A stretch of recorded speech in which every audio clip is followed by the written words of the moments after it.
Because on this day, we want your money. Yes, we do.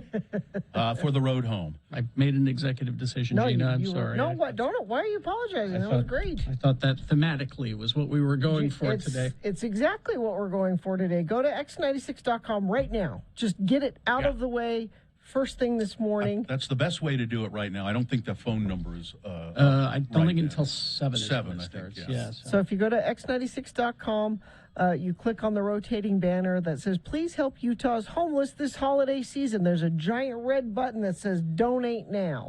And, please make the donation in on behalf of X96. There's a little drop-down menu that has a bunch of radio stations. Ignore all of them except for X96. And also, maybe, just say who you are, because we could do this.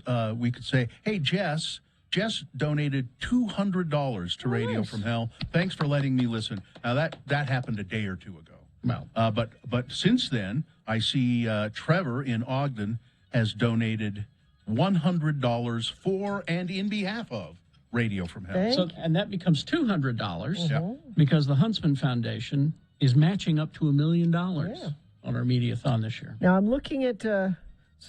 yes, we're helping the homeless, but we like to beat other radio stations and TV stations. And if you click on that Donate Now button, and you can see all of our competitors. It's if you've got the stomach for it. It's the News Authority over there, and Continuous Soft Tits, and that's FM 100, the home of continuous soft hits. FN 100. Mm-hmm. Yeah. It's Channel 2 News. You hear that, Chris Jones? We're coming for you, buddy. It's all your hippity hoppity stations. So them too across the hall here. You ready, Rock? Yeah, we're gonna get you. They're doing fairly well. Yeah, they are. Yeah. But our station usually pulls pretty good. Yeah. But we are out in front right now in the money donated in our name. But we don't like to get complacent because there's some big sports fans that always donate to the sports station right at the end just to mess things up for us. And so where does your money go? Well, it goes to the Road Home. The Road Home trying to, first of all, they shelter people who are homeless, men, women, families. And then the goal is to get those people into homes, because that's really the cure for homelessness is home. You're no longer homeless. So your money goes, and this is the big fundraiser for the year. It's expensive to do what the Road Home does. Yes. And you can really help a lot of people just with a $25 donation. You know what? Even a $5 gets one person shelter for the night. If that's all you have, you're helping one person shelter for the night. $5. But you're helping too because of the Huntsman match. Exactly. So it becomes 10. I think I'm reading this correctly. In shelter, currently, 6,579 people in shelter. Wow. Does that seem higher than usual? No, wait a minute. No. Is that for the year? No. Each day, the Road Home serves about 800 people. Okay. All right. Do you see that? Maybe. Look where it says each day. I'm probably looking at something different than you are. Yeah. Each day, the Road Home serves about 800 or 900 people with emergency shelter. Over 1,500 people in housing that they have moved from shelter to housing. And about 2,200 people each night through all their different programs.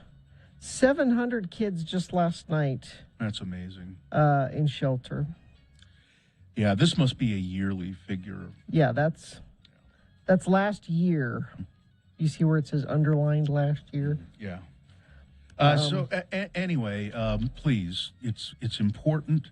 You see, like yesterday as I was driving to work, in the dark, I see something coming up the street, and I'm not quite sure what it is, and then I realize it's a man hunched over, pushing a shopping cart that's just mounded with stuff and a tarp over it, and he's pushing it up the hill to go where I don't know. But just, a guy who has no shelter. And you think, Well, they pull themselves up in their own bootstraps. You can't do it. It's more complicated. I was going to say, if that's your response, you have not bothered to even look into any of it. If that's your response, stop listening to our show right now. It's so complicated. You know, you say, well, if they're just lazy, they're alcoholic, they're drug addicts, they're this, they're that. Maybe. Some, yes, maybe. But do they not deserve our help as well? Mm-hmm. I mean, Of course. They're people. Isn't that a good chunk of the New Testament that I keep hearing about? it's our friend Pamela Atkinson. We're going to have her on the show later today. Yes, she's really very much. She goes out and she doesn't discriminate at all. You know, she goes out to as she says, help our homeless friends. Mm-hmm. And she goes out on the street and you know, and takes blankets and food, and she's just always doing something to help the homeless. So anyhow, we're going to also do a radio show today, I think. Yeah. So it's half and half. yeah. So what you need to do, I don't think we should bother with check-ins. What you should do is probably go to x96.com and make a donation to the Road Home. Click on the rotating banner. There's a big red button there that says donate, and give a shout out. That's how you could check in. You do that, and then tell us who you are, and we'll see that you've checked in by making a donation. Or maybe you have questions. Yeah. Or if you want to call here, Sure. you certainly can. Yeah. 877-602-9696, 877-602-9696, or you can text 33986. Maybe you want to tell us, I just donated. Here's how much I donated to the Road Home, and was Or happy challenge. to do it. People could call in and challenge. Challenges are always accepted, yes. Yeah. So, there is, where is that? It's what's being matched, 6 a.m. From 6 to 7, your donation is matched by the Huntsman Foundation. So whatever you give, it's doubled. Okay? There you go. So, x96.com or theroadhome.org. And we'll give the phone numbers to the phone banks At 7. at 7. Yeah. Because sometimes people feel more comfortable talking to a person. Sure. Yeah, I do. Yeah, I kind of do as well. I hate automated phone systems and where they say, please tell us what your problem is. You can say things like, I have herpes. The phone number when they are open is 801-819-7300. Maybe you want to make a note of that. get it ready to go or something. Ready to Okey-dokey. fire it off. All right. So we're going to officially begin the program at some After point here? these, yes. All right. We'll officially begin coming up with the whole thing. I'm ready for that. Are you? Yeah. Okay. Yeah, you know, it's the solstice today. So we'll tell you about that. Oh, coming up. yes. Yeah. Okay, we'll have all that and the yes. Oh, okay. So much. I'm confused. All right, here we go.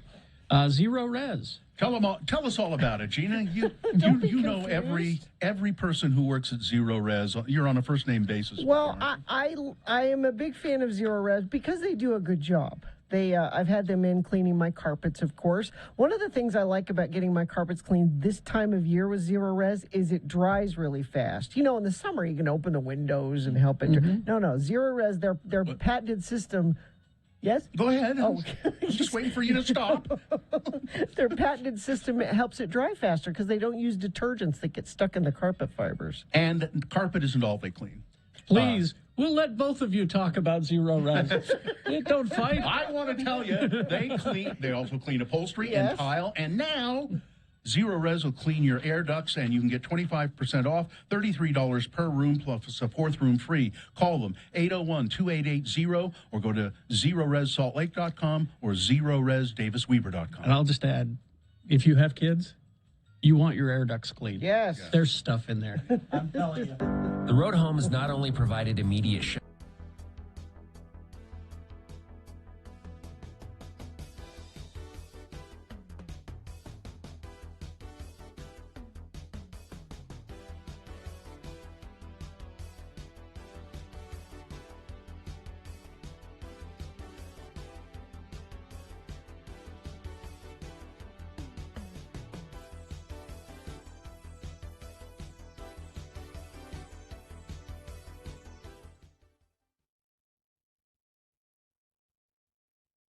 I don't like breathing through my mouth. I prefer my nose.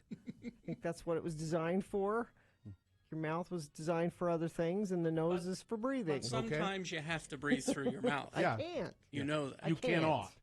Well, what we hear on the radio would give lie to that, but because we hear a lot of on the radio. But So they said, we have a snorkeling class. We don't need the snorkel. No, I want the snorkeling class. I want to know. sure, So we took the kids to the snorkeling class, and they stop at Molokini, and I am terrified.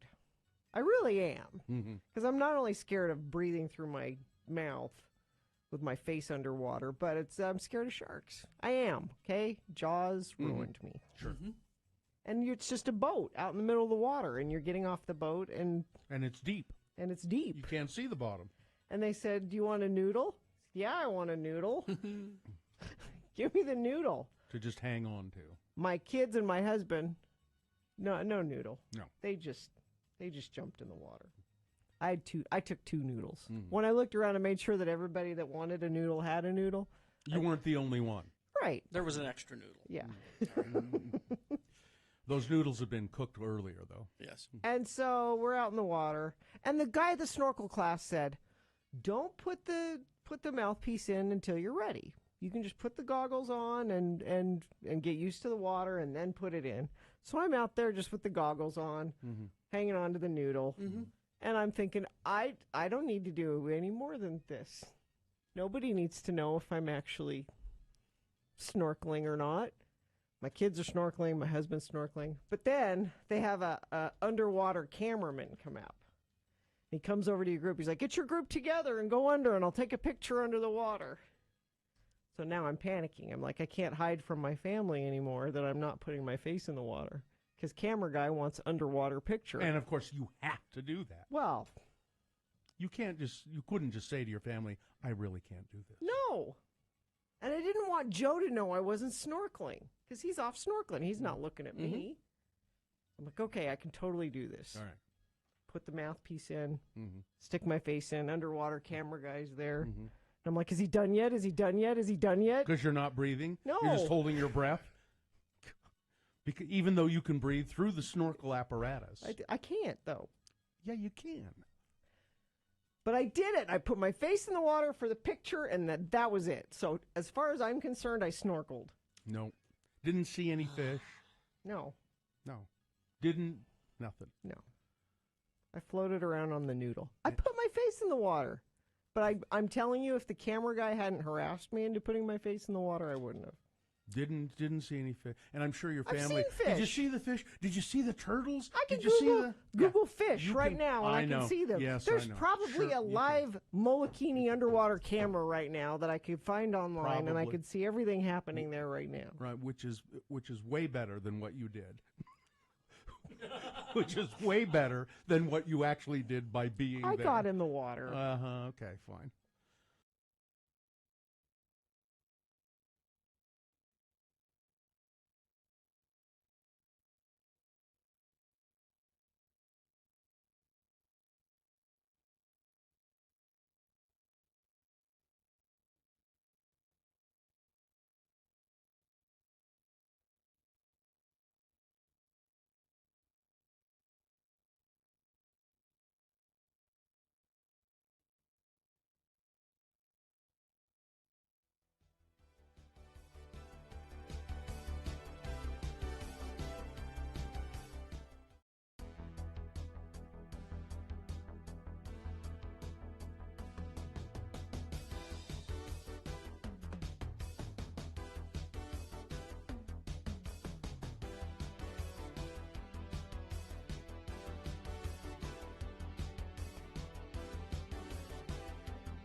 Let's get it over with. Man, that was Christmassy. That's great.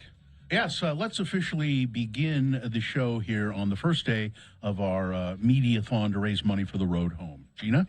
Well, let's just remind you can go donate right now at x96.com. Click on the rotating Help the Homeless banner and get the morning started off with your donation. The moon is 95.0% of full. It's on the wane. The moon will set today at 10:01 a.m. Today being Tuesday. It's the 21st day of December in the year of our Lord Jesus Christ, 2022. And this is the Radio from Hell show starring the Lords of Morning Radio. Kerry Jackson, Bill Allred, and Gina Barberi. Katie for short is our producer in the booth there, making sure that things run smooth as silk. And we also have Miriam and Cameron Diaz, whose brother I met yesterday. Oh, yeah. At Harmon's. I met. Is he famous too? He helped me find something, and I didn't know who he was. He works at Harmon's. He had a black mask on. Almost all the Harmon's people, like the stalkers and stuff, they wear black and they have black masks. They look really cool, actually. And he helped me find something. He said, "There you go, Mr. Allred." And I said, "Oh, thanks for listening." And he said, "Oh, you know, my sister works for you." And I said, "Oh, who's that?" He said, "Corey." Who's Corey? And I said, "Who's Corey? I don't know that. She doesn't work for How many us." Corys have passed through these halls? So today, by the way, is the winter solstice, the shortest day of the year in the northern hemisphere, when the sun appears at its most southerly position directly overhead at the Tropic of Capricorn. So the solstice will actually occur officially this morning at 8:58 Mountain Standard Time. And so there you go. It is. Then we start moving toward, the days get longer and we start moving towards summer. So winter this is the depth of winter is how I think about it. The depth of winter, the solstice. All right. That's it. Let's go to calls or People are texts. texting in. Happy solstice, friends. Swimming hard against the depression today. I appreciate We're always swimming against the depression, too. Yep. It's hard to do sometimes, but let's see. Johnny B checking in for the shortest day of the year. Yay, decreasing seasonal effective moving forward. That's really serious for some people. They really have a hard time with that. Now here's two texts I'm not sure I understand. Okay. I have some stuff for you guys. Can I come during a break? Meaning And we're not, so maybe we should mention. Well, that's usually, the next text is, how are they making sure you're safe? Yeah, we are not broadcasting from the road home like we have for years. No. We're doing it like we did last year, which is virtually. That's just in order to keep everybody safe. We're still trying to raise the same amount of money or more if we can, but we aren't out at the road home. No. We're just, and so as far as bringing us things, it's thank you, but it's we're not out Now, today. if it's things you want to donate, you can drop them off starting at 8 a.m. at the Midvale Family Resource Center, which is at 529 West 9th Avenue in Midvale, or the Men's Resource Center at 3380 South 1000 West in Salt Lake, starting at 8 a.m. Here's an interesting check-in, and this is Risa checking in. I donated $20 to the road home in memory, and then it just disappeared. In memory of my daughter Serena. Oh, there you go. Last week on what would have been her 7th birthday. Thank you to the road home for the handwritten thank you. I went over to the road home in Midvale for some dumb reason, thinking you were there. I have things for you. Oh, that's the one That's you were what they talking mean. about. Yeah. Okay. So Sorry, we're not sorry. there. But we but that you can take things there starting at 7:00. Yes. Tammy from West Jordan, wishing you a beautiful day. Checking in. Tim the Tree Guy? Johnny B. Tell Johnny B. hello for me, Josh the plumber. We're not allowed to pass along messages like that. It's against FCC rules for us to say Josh the plumber wants to say hi to Johnny B. It costs money, doesn't it? That's I think. people pay for that. Yeah. Our number 877-602-9696 if you have a mind to check in. Aaron Garrett checking in with a $50 donation for the road home. Good morning and happy solstice. There you go. Lovely. Good boarded. So again, that's theroadhome.org, or you can go to x96.com and there is a link to theroadhome.org. The Earth is tilted Yeah. on its axis, right? Yes. Why is the Earth tilted? Scientists are not entirely sure how it occurred, but they think billions of years ago, as the solar system was taking shape, the Earth was subject to violent collisions, meteors hitting it, and really big ones. And there is a theory, as a matter of fact, that there was such a big meteor, it broke a piece of the Earth off, and that became the moon. It went off and got itself into an orbit around the Earth, and it also tilted the Earth on its axis. Monty the mailman, do you have anything to say about that? Hi, Monty. All this moon talk makes me miss the little varmint song. Oh, well, we love the moon. We like the moon. Yeah. Did we love miss the it moon. Did we Yeah. miss it this time? Yeah, it was on a weekend. It was a weekend. Oh, okay. How are you today, Monty? Oh, it's nearing the end of the Christmas season, so eventually I get to go home and see my family again. Oh, good. Yeah. Is the Postal Service shorthanded like other businesses? We have a real retention problem at the post office, but it depends on the office kind of thing. Like some offices don't tend to keep people around a lot better than others, so we're doing all right in West Valley, the office I'm in right now. Because of good management of the office is what you're indicating there. I've got probably the best manager I've had in years at the moment. Cool. So, and it really changes the environment. Yeah. So I just called to say Merry Christmas and hope you guys have a wonderful time. It's great to be able to. Right now we start earlier, so I get to listen to you right in the bright early morning. Normally I'm still asleep. Well, Merry Christmas to you and your family. Yeah, Monty, you listen to sort of the positive part of the show. We're going to start bumming people out here in just a minute. No, I've been married with kids for a long time. This is positive. This is positive. Okay. I don't know where all these other people are coming from. All right.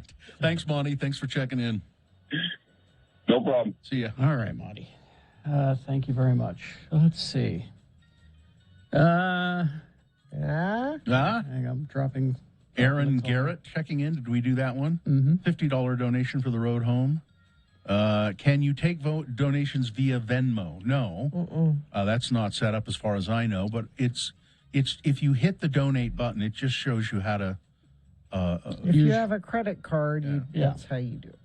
Oh, I bet this person has money banked in Venmo and wants to use that money to do it. There's probably a way. Don't say that without. Collision theory is most accepted about the Earth being tilted on the axis. The moon is made of the same base rock as Earth. It would have been a smallish protoplanet that hit us. Well, thank you, amateur astronomer. Like the one Thanos dropped on Iron Man. Yeah. So they're going to send this, what is it called, the Webster telescope? Anyway, is it Webster? I think it is, yeah. And It's this new and improved thing. And they think that they're going to be able to see, so far with it, they may be able to see the beginning of the universe, which I can't quite grasp. I don't understand that. I also don't understand. We're expanding all the time. Into what? I don't know.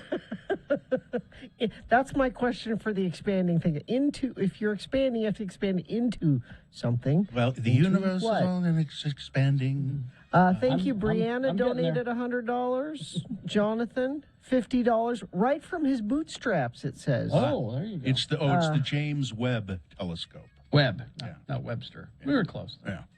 Nathan checking in from Pennsylvania. The moon was still full enough this morning to make me think that somebody was hanging a spotlight. Stupid, obnoxious, Okay, there we go. Here we go. and you feel that you've had quite enough. Just remember that you're standing on a planet that's evolving and revolving at 900 miles an hour. That's orbiting at 90 miles a second, so it's reckoned a sun that is the source of all our power.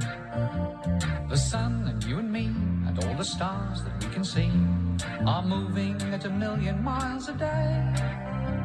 In an outer spiral arm at 40,000 miles an hour of the galaxy we call the Milky Way.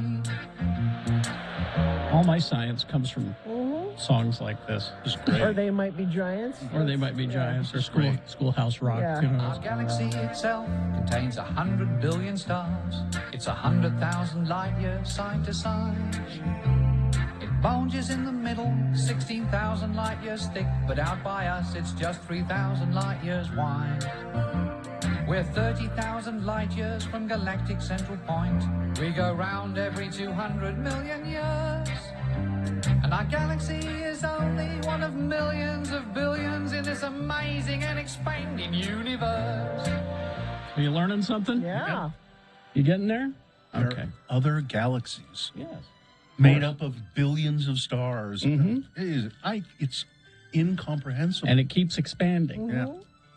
in all of the directions it can whiz. And then there is stuff, I don't think they address it in the song, the dark matter. No, they don't go that far. Dark matter. They're just pretty much talking about the galaxy. Anyway. All right, traffic, Gina, please. Oh, let's see if we have anything to warn you about this morning. Let's see. New crash, exit ramp, westbound I-80 to Redwood Road. Car on the left shoulder there. That's the only accident I'm seeing on the UDOT website. Perhaps you're seeing something the friends of the program need to know about. You can text us 33986 and let us know what you're seeing. All right, thank you. We will take a break. We will be back. We do have full-strength big boy news and opinioendo coming up. Boners will happen today, even though it's the Mediathon. And Sean Means will be here to review the movies that he can. There's a lot of movies. There's a so- lot of movies, but some also he's on, restrictions. You can't talk Embargoed. about it and embargoes, and some he hasn't seen. But he'll tell you about the movies that are opening this weekend. Brooklinen.com. Give your, if you probably won't get what you really want for Christmas, for holidays. Probably. So go ahead and treat yourself. Brooklinen.com. Make your home comfortable, because I have a feeling we're going to be back home again very, very soon. So make sure that your new home office is comfy once again, and you can do that with Brooklyn. And everything from the 5-star sheets, that really, really helps. They have loungewear. That's very important. They have a new line of slippers that they've just put in, as a matter of fact. But I like the bathrobes as well, and the towels. So give the gift of comfort this holiday season. Save while you do it. Go to brooklinen.com. Use the promo code X96 for $20 off with a minimum purchase of $100. That's BROOKLINEN.com, and the promo code X96. Enter that for $20 off with a minimum purchase of $100. Just go take a look at their website, and you'll see what I'm talking about. All kinds of stuff to make your home more comfortable. Brooklinen.com. Use the promo code X96.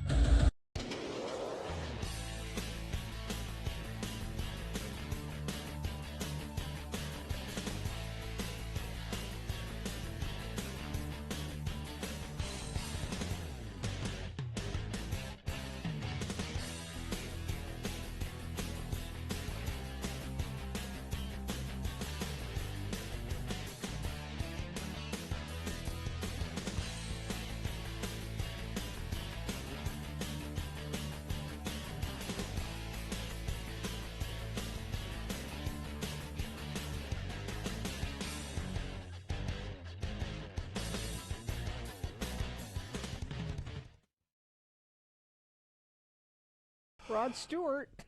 What? I just saw this. There's pictures of Rod Stewart and his wife getting a cozy lunch date at the Subway near their Essex home. There's a picture of them sitting in the Subway. They ordered two 6-inch subs. Really? What beverage did they have, Gina? Did they have? I don't know if Subway is a Coke or a Pepsi venue. I'm not sure. I'm not sure. Just I hope they had. I hope they had a cola. you don't think of Rod Stewart as. I don't think of Rod Stewart. Period. And he didn't wait in a car and send his wife in. Why would he? He's just sitting there. Why would he? He's a chivalrous man. If I'm really hungry, I stop by the Subway. Come on, honey, let's get some. See? Thank you.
Let's get going with some news then, shall we? Yeah. I You sound a little hesitant. well, it's just my news gathering device here Oh, has deserted me, sort of. So I'll make do, though. all right. Big Boy News, Opinioendo, brought to you by. Get to Strong Volkswagen during the Sign and Drive event. All you need is a signature, plus you get a lifetime warranty, no charge. Get details and unlock stronger pricing at strongvw.com.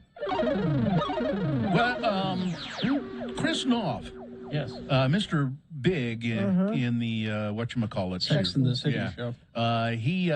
He's been around a long time. Yeah. And it's just kind of unusual, I think, or weird that this is just all of a sudden happening to him. He's no longer a part of the cast of The Equalizer. It was announced Monday after a third allegation of sexual assault by the actor emerged over the weekend. Chris Noth will no longer film additional episodes of The Equalizer, effective immediately, said Universal Television. No further comment.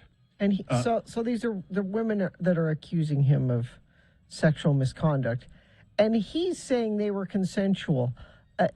Both of you have to agree that they're consensual. The show, oh, wait a minute. He was also dropped by his talent agency. That's a big deal. Wow, that is a big deal. A3 Artists Agency, which had signed him in October. I can confirm that Knopf is no longer a client of ours, they said. Last week, The Good Wife and Sex and the City actor was accused by two women of sexual assault in 2004 and 2015. The women said they were triggered by his return to the small screen in this new reboot of Sex and the City. It's just so weird. Now, he says he denied the first two women's initial allegations, describing them as categorically false, and he also denied those made by the tech executive in the Daily Beast. That story is a complete fabrication, he said, and the alleged accounts detailed throughout read like a piece of bad fiction, said a spokesman for Mr. Knopf. So here we go. Omicron, President Biden's Omicron-19 response, or COVID-19 response, I should say, got off to a strong start. In his first few months in office, he and his team eliminated the chaotic, scientifically dubious messages that had come from the Trump administration, and they accelerated the pace of vaccinations. But things kind of bogged down a little bit, and but it looks as though Biden is going to give a speech today, and I think he's really going to step up trying to fight Omicron. According to White House officials, the plans include sending military troops to help hospitals cope with COVID surges, deploying ventilators to places that need them, invoking a wartime law to accelerate production of COVID tests, sending free tests to people next month, and opening more vaccination clinics. Apparently, the way they're going to do the free tests is you will go online and say, I want one. And you have to request one, though. Yeah, I think they said, did I hear that they were getting 1 billion of them? It was a large number. I mean, it was a huge number. Yeah. Omicron already counts for about 75% of new cases in the U.S., and experts expect the cases to soar over the next month.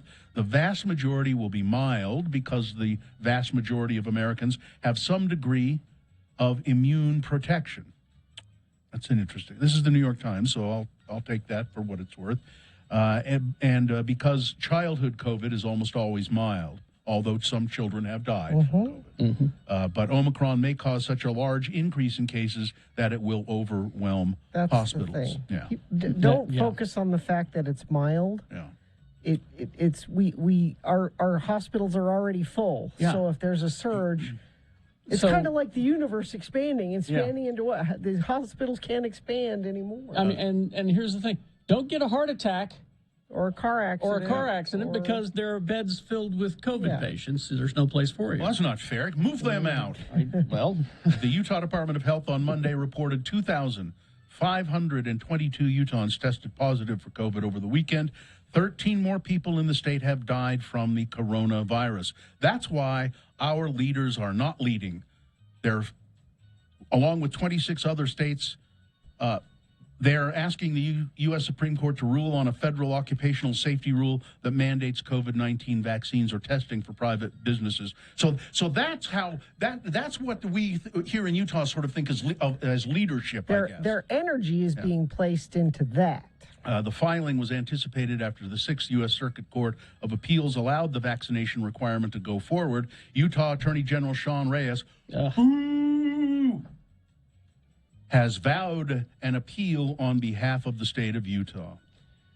This is leading from behind. We're not going to get the vaccination. Hey, Biden, what are you doing about Omicron? A West Valley City street is starting to look like normal again.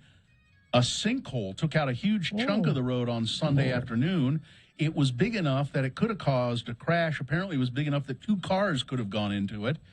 Crews quickly responded to make sure nobody got hurt. From the signs and posts, it was clear Monday that some kind of construction was going on. Traffic lanes were pushed over to the middle and southbound lanes as crews walked around the closed-off northbound lane. They were knee-deep in the project that no one planned to work on. It took all of the soil underneath it, and it just made the road collapse. Fortunately, though, nobody was injured and there were no crashes. There was an earthquake, a pretty big one in Northern California, 6.2 magnitude, just off the coast of Northern California, and it rattled a wide part of the state shortly after noon local time, according to data from the U.S. Geological Survey. I have the earthquake app on my phone now, and it's set to only alert me if the earthquake is a certain magnitude and in a certain radius. It tells me all of the earthquakes happening all around the world all the time. But yesterday it went off, beep, or whatever little noise it makes. And I went, uh-oh, did we have an earthquake? And I looked and I saw this one. The quake was just off a place called Cape Mendocino in Humboldt County. It was felt as far away from San Francisco and Chico. It was slow rolling at first, but then it really got going, said Humboldt County Sheriff William Honsel. We haven't had a shake like this in a long time, since 2010, I think. There was some damage. No word of injuries, though, fortunately. Aaron Rodgers.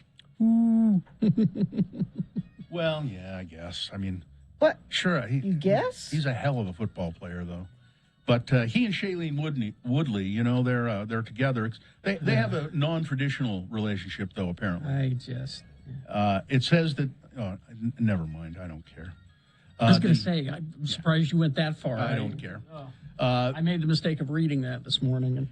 When the House formed a special committee this summer to investigate the January 6th Capitol assault, its stated goal was to compile the most authoritative account of what had occurred and make recommendations to ensure that it never happens again. Well, probably the prime recommendation would be don't reelect Donald Trump. Yeah. But as investigators sifted through troves of documents, metadata, and interview transcripts, they started considering whether the inquiry could yield something potentially more consequential, evidence of criminal conduct by President Donald J. Trump or others that they could send to the Justice Department urging an investigation. No, it's called a criminal referral. It doesn't have any legal weight, as Congress has little ability to tell the Justice Department what to do, but it would be a recommendation that they would give to Merrick Garland. So we'll see how far that goes.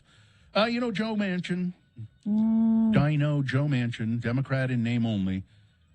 He says no. He's the one roadblock to that Build Back Better bill. And he has he's Joe Manchin III, by the way. Oh, well. We should give him his proper due, I suppose. Joe Manchin has a long history.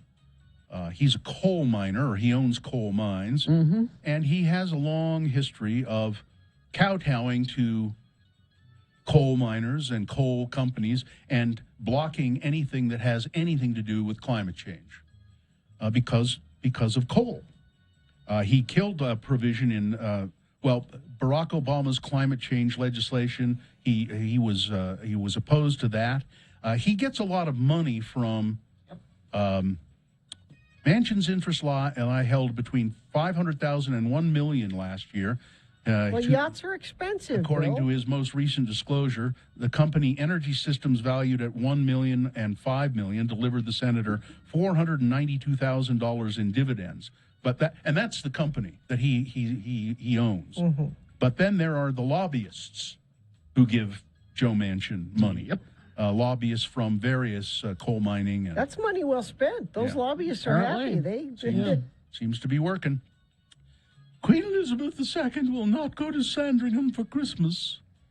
She says, we always go to Sandringham for Christmas, but this year, because of COVID fears and because she's frail, they're not going to go out. They're staying at Buckingham Palace. We're going to lose the Queen this year. You maybe. think? Who's got the? I do. You got the Queen. Here we go. It's the end of the mango season. I'm sure you all Damn know that. it. Yeah. Well, it's, I've As already. if we don't have enough. to I've deal already with. got my mangoes. I laid in a supply. I'm ready. Oh, you were smart. The end of the mango season, and the fallen fruit is fermenting in Australia. And that's a real treat for local wildlife because it's turning into booze. Yeah. In the past week, Broome Veterinary Hospital has treated a number of drunk red-winged parrots after they fly erratically. They consumed ethanol as a result of eating the fallen fruit. So far, we have seen about half a dozen in total, but there are a lot of them. Unfortunately, they don't make it to the clinic because they pass away before people find them. He said, usually they've been suffering for a couple of days. That's when people pick them up and catch them. They're quite lethargic at various stages of malnutrition. The local veterinarian said it was not just alcohol that was killing the parents, but their drunken behavior. We have reports of them flying into windows, sitting on the floor, not being able to fly, and being vulnerable to cats and other predators. And yelling, everybody's always kissing your ass. Drunk parrots in Australia. Wow. Let's see, do we have any more time, or is that it? Again, these shows don't count, so it's entirely up to you. Well, I got one story here. Okay. That's from allegations of cursing the king's ships to shape-shifting into animals and birds. Wow. Or dancing with the devil. A satanic panic in early modern Scotland meant that thousands of women were accused of witchcraft in the 16th and 18th century, and many of them were executed. Now, 3 centuries after the Witchcraft Act was repealed, campaigners are on a course to win pardons and official apologies for the estimated 3,837 people, 84% of whom were women, tried as witches, of which 2/3 were executed and burned. So if we pardon them and say we're sorry, that'll make that all better, won't it? It's witchcraft, that's what it is, sir. Are there witch reparations we can? I don't think we need to say. I think you just need to acknowledge it. You don't need to issue a pardon and say you're sorry. You acknowledge it and say it was wrong and we shouldn't have done that. All right, that's it. Sports weather traffic. The National Basketball Association says, sorry, all the players on your team have tested positive for COVID. We're going to change the rules of the NBA that say, you can go out on the neighborhood basketball court and say, hey, you want to play for the Knicks? Basically, so they're very strict rules about who can play for teams and when they and they're waiving all of that. Yeah, they're going to go out to playgrounds and stuff and recruit. It's the money, man. It's got nothing to do with anything but the money. Well, yeah. The NBA and the National Basketball Players Association have agreed to allow teams to sign replacement players. This will be a movie, by the way, a couple years from now.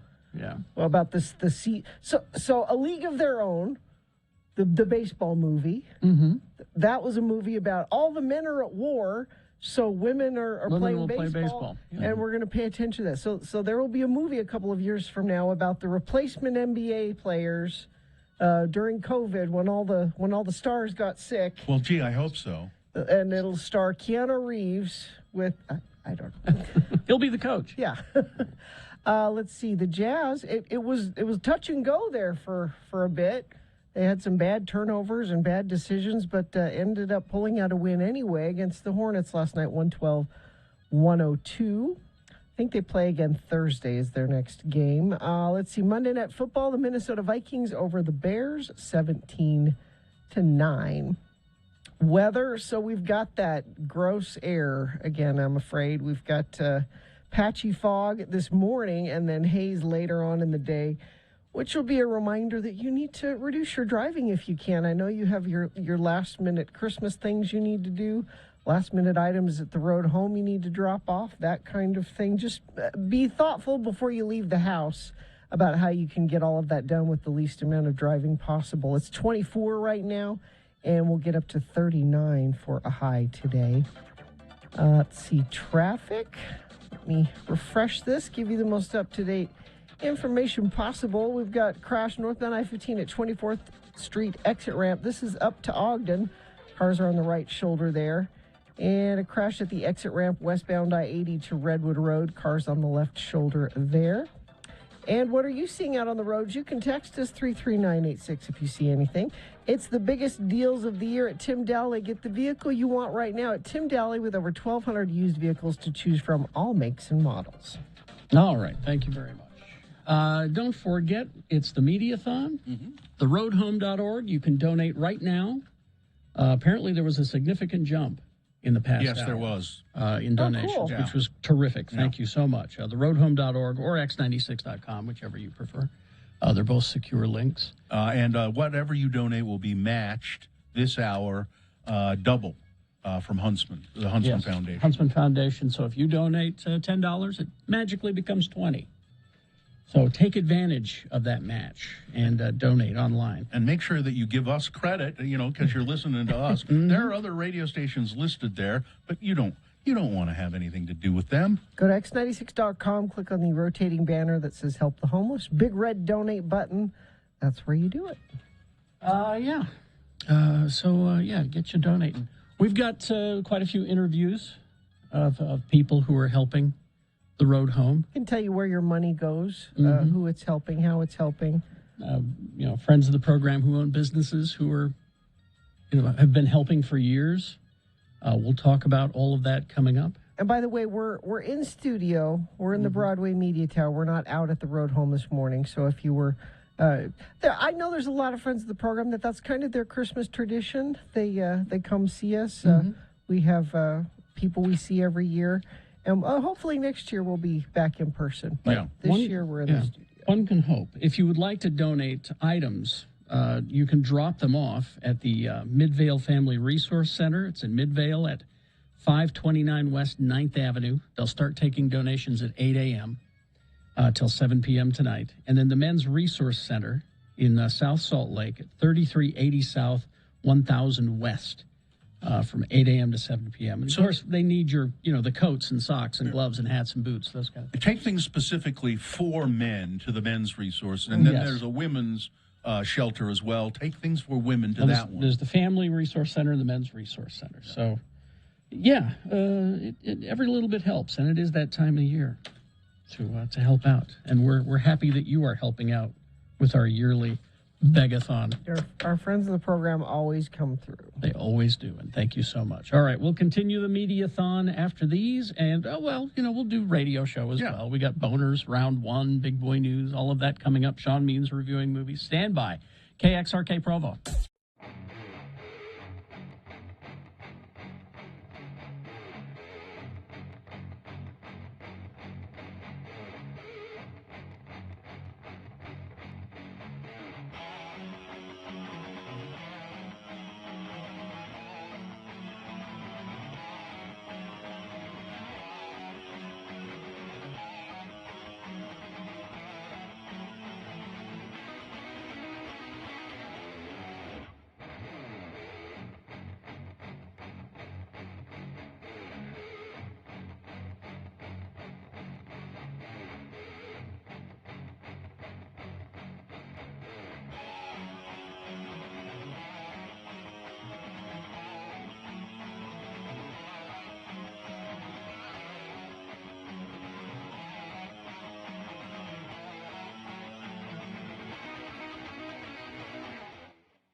You're listening to All Things Considered Dull and Pretentious on NPR. I'm your host, the Lyman Pettigrew. You may refer to me as Lyman Pettigrew. Our next program is funded by a grant from the Lyman Pettigrew Foundation. Every Thursday, we like to take a look at children's book reviewer, Mongo. We call it Children's Book Review with Mongo. Today, Mongo will be reviewing the timeless classic Runaway Bunny by Margaret Wise Brown, illustrated by Clement Hurd. Mongo, Runaway Bunny. Is that all, Mongo? No, much more. Runaway Bunny bad.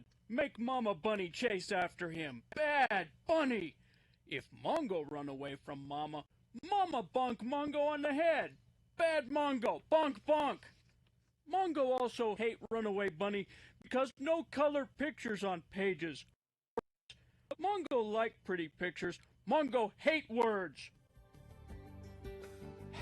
This has been Children's Wait, Book... Mongo not finished. Bad character development in Runaway Bunny. Mongo not care when Bunny run away. What motivate Bunny? What compelling reason to turn page? Plus, Mongo thinks something kinky going on with Margaret Wise Brown and Clement Hurd. Bad book. Very bad.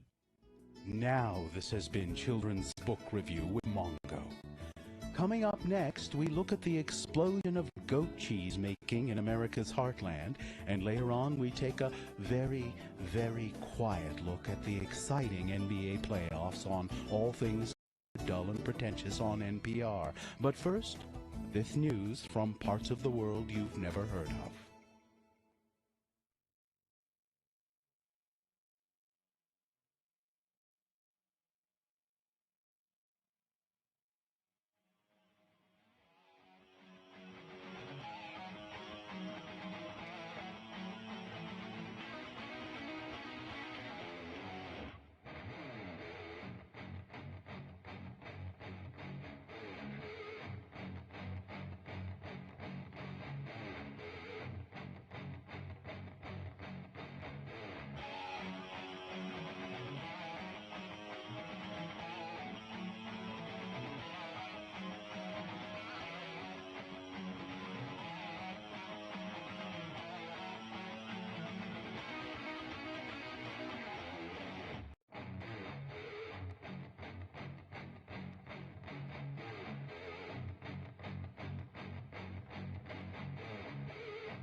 Well, we're talking right now with Greg Johnson. He is the president of the Rocky Mountain Chevy Dealers Association.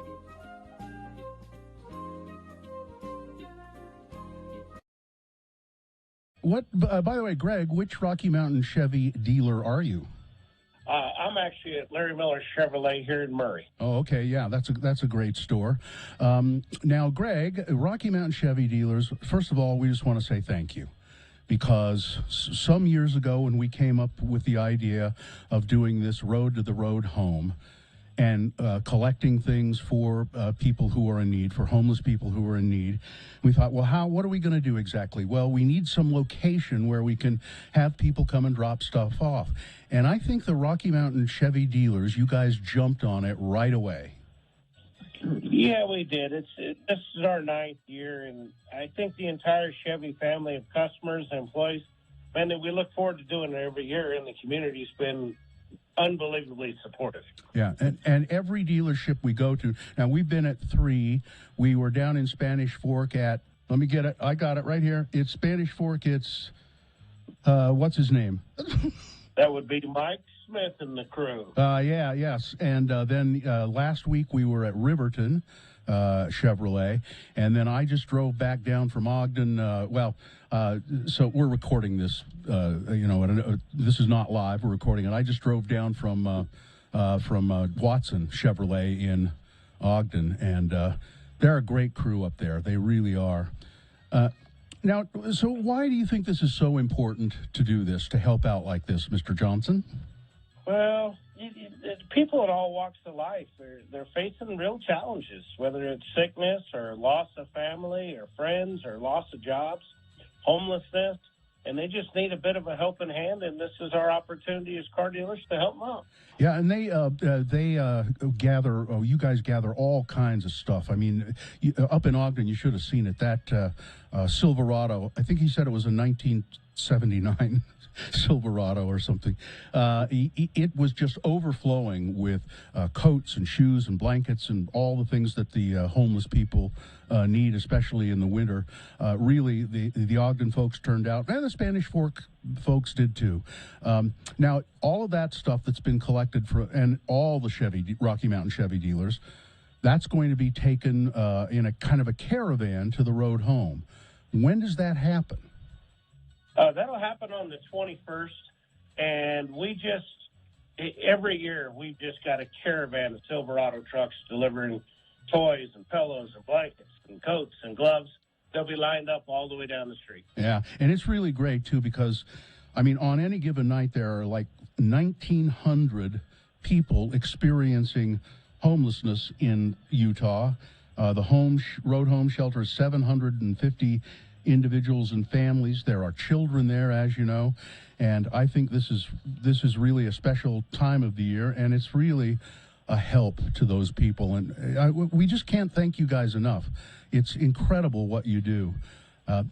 We've told people that they could take things along the way to any Rocky Mountain Chevy dealer, not just the ones that we've been broadcasting from. Have people been turning out to some of the other dealerships as well? From talking to the guys, they are coming out to all the stores, and everybody just has truckloads full of stuff. The response has been phenomenal. Got to help you guys with the radio support to get that handled. Well, that's what it's all about. It's a wonderful time of year. Greg, I'm going to give you a little quiz here, okay? Uh-oh. Can you name all of the Rocky Mountain Chevy dealers? I'll bet I can. Okay, let's try. I'm gonna check them off here. I got a list. Okay. How about Carl Malone up in Park City? Okay, you got Murdoch and John Watson. Uh-huh. You've got this store, Larry Miller store here in Murray. You also have one down in Provo. Yeah. You got the big store in Riverton. You got Jerry Seiner. Yeah. Salt Lake Valley. Yeah. King Garf. Yeah. Doug Smith Chevrolet. Yep. And Tooele. Let's see. Did you get Labrum in Heber? Labrum Chevrolet in Heber. I did not. I feel guilty. I should have forgot about our friends in Heber. And Tooele Chevrolet. You got Tooele in there. Yeah, Tooele Motor Company. I think those are the only two you missed, and I have a cheat sheet, so I can do it. Thanks for. I didn't mean to throw you a curve, but that's great. Hey, that's okay. It's perfect. Good. Listen, Mr. Johnson, on behalf of all of us, would you thank those guys individually? And I'll make sure we send them a card or something signed by us. But just thank all of the guys who run those dealerships, if you would, please, and tell them that we just appreciate it more than they can know. I certainly will. And I think we're more than just a group of auto stores, and we want to be part of the community, and it's our chance to help out. And you've done it, and way to go. Kudos to you. And we'll be doing it again next year, I sure hope. Thanks for talking with us. Absolutely, and thanks for all your help and support. It's my pleasure. Have a happy holiday. Thank you. Bye-bye. It's really cool of them to do that every year. It just makes it so much easier for everybody. I remember before they stepped in to do that, people would... They'd want to help, but they're like, I live in Ogden, and that's in Salt Lake. And the Ogden donations help folks in Ogden, and Utah County donations help folks in Utah County. I remember when we came up with this idea, and then we said, well, we could do the road to the road home, but what locations can we go collect stuff to make it easier for people? And we really didn't. And I think they did it from the very beginning, didn't they? The Rocky Mountain Chevy dealers, from the very first time. Oh, he says they've been doing it for 9 years. So I think that's the. That's how long we've been doing I the think road so. to the road home. Yeah, the road to the road home. Yeah. Yes. I think that's, yeah, they were right there at the beginning. We've been doing the road home for, I want to say, 17 or 18 Okay, years? say it. Go ahead. Okay, I'm going to say it. Okay. 17 or 18 years. All right. We've- People are donating online, which you can do right now. If you go to x96.com, there is a mechanism to do it there. And I think the phone bank for the road home is open now as well. Should be open now, 801-819-7300. You could call and give your donation over the phone. That's a good way to do it if you want to do a challenge. Like, hey, I'm a cement guy, and I challenge all the cement guys to donate. That kind of. And they'll pass that along to us. We should tell what the match is at the Huntsman Family Foundation. I think they're going to match up to $1 million. Yeah, is it still this hour? It changes. It's still this hour is they will match whatever your donation is. Let's see. We have Brianna donated $100 on behalf of X96. Also, Jonathan, $50.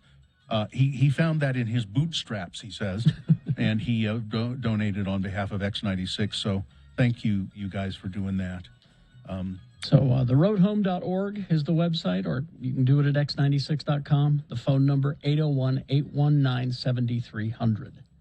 All right. Boners, round one coming up. We still got time? Yeah. Oh.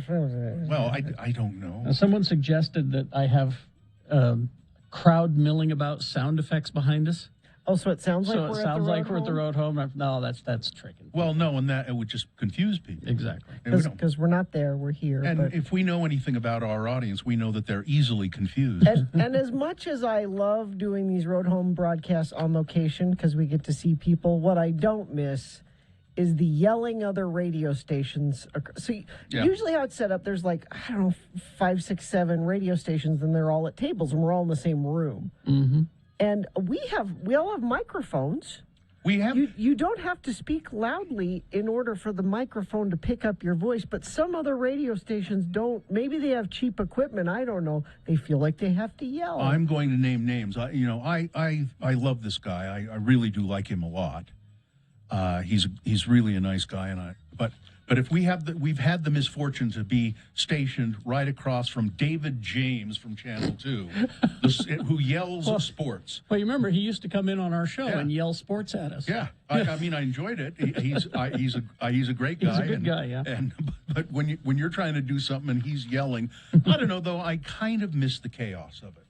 Sure, I miss the chaos of it, and you know what I also miss is Richie Smale, who comes every year. He goes to he's in Kentucky, a special school in Kentucky. Yeah. He's been emailing me like every other day. Oh, are you going to be at the road home? Are you shoot. gonna... Sorry, no, Richie. sorry, we're not going to be there. I assume Richie's home for Christmas. Yeah. I to hope visit you're his listening, folks. Richie. We miss you. Yeah, I miss seeing Richie. He's great. There's we have teachers that bring their, they have projects every year where they raise money for the road home. Yeah. And they come in, and the same teachers come every year and bring their donations. I miss that. There's people that's the only time of year we see is at the road home broadcast. And I like it because people bring us cookies sometimes. I like cookies. Oh, yeah. I like the cookies sometimes. Get the cookies. And what's his name from out in Harriman? And his wife makes those peanut butter. The fish family. I can't think of it. Anyway, his wife makes those peanut butter like balls that are delicious. Chocolate. Oh man, Ken Fish. Ken There Fish. you go. Yeah, there we go. Yeah. So anyway, we're not at the road home doing it. We're in studio. And Santa, we always see Santa. Now we interviewed Santa. Well, that'll be coming up. We'll but play that I'm going for you to coming miss seeing Santa there. We'll play that interview for you coming up. He's the best Santa. You're not even going to have Santa at your house this year, are you? I usually have a Santa party. So every year I have a Santa party, and it's a donation for my family gathers donations for the road home, and that's sort of our. But last 2 years, nope. No Santa party. And it may be a while. Yep. So get out your credit card and donate, theroadhome.org or at x96.com.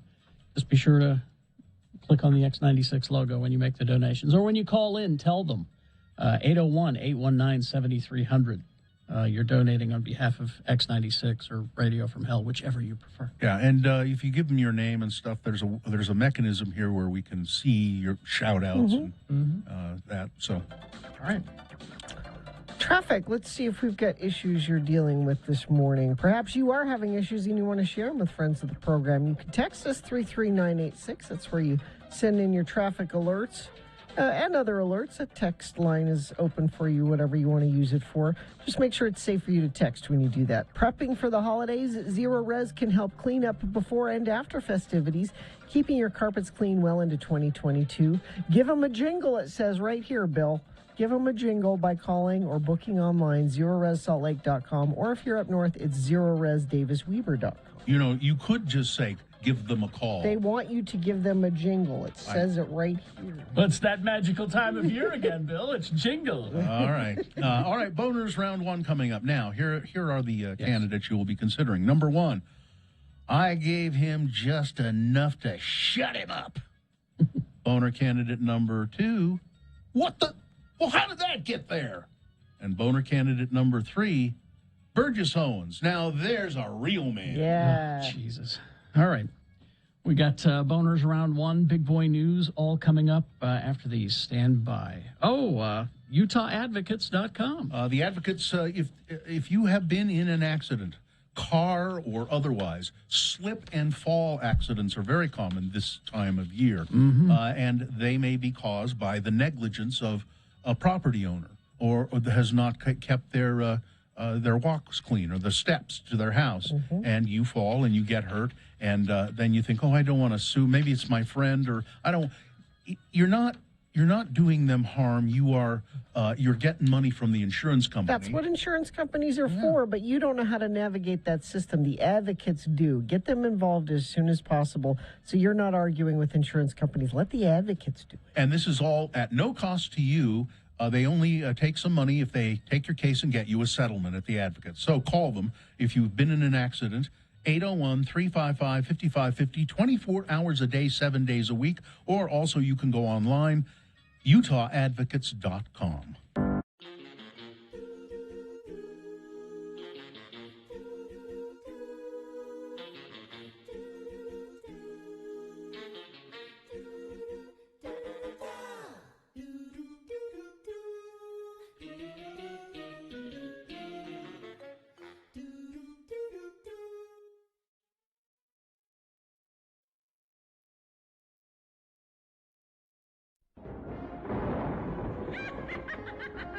Hello, kiddies. It's me, your old friend, the bookkeeper. I'm here to help you with your taxes. Today, we're going to hear a tale from the old ledger which should simplify on how to fill out those pesky forms. Pay close attention now, so you won't have to pay even more later. You can come on in now, Mr. Irvine. Thank you. You can call me Lemar. Lemar. Okay. My secretary said you had some questions concerning your tax forms. Well, yeah. There ain't enough places on this here 1040A. I was wondering if there was a special form or maybe a separate schedule I should fill out. Enough places for what? My wives. Oh, you should only list your current wife on your tax forms. Your ex-wife will have to file separately. Ex-wife? I ain't never been divorced.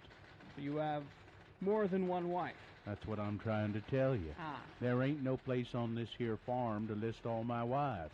Not to mention the fact they don't leave you enough places to list your children either. How many wives do you have? 6.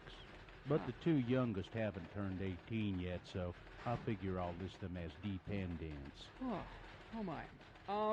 You're going to just have to list your first wife on your 1040, and then we'll file separate forms with the other ones, listing them as single head of household. Well, now wait one darn minute there, Sonny. No woman of mine is going to claim to be the head of my household. I won't stand for it. Now, it's only a classification. They won't really be heads of households. I mean, think of it. 5 women with no income and children to claim. You should get quite the refund, Lemar. Lemar. That would be dishonest. I'm a God-fearing man. I couldn't cheat the government like that. You do know that polygamy is against the law, don't you? Yeah. Big refund, you say? Very big. Where do I sign? You see, kiddies, everyone can get a refund just so you know which deductions to take. And if you're willing to sit through a very long audit. As for Lamar, prison might be a vacation when you compare it to having 6 wives reminding you to wipe your feet and take out the trash. Well, this is your old friend, the bookkeeper, reminding you that on midnight on April 15th, that is the cutoff.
All right, 7:19 right now. We're going to do the boner candidates here, and we've got news right after that. Gina, I need your advice on the news. I have 2 stories in the Gina file. Okay. And I want you to tell me which one you'd like me to put in this news. Number 1, parents are stressing their children out about the holidays. Okay. I think that's a significant story for you. Okay. They're making their children stressed out. Okay. And number 2, Idaho man charged with murder and cannibalism. Oh, Bill. What do you do? Which one?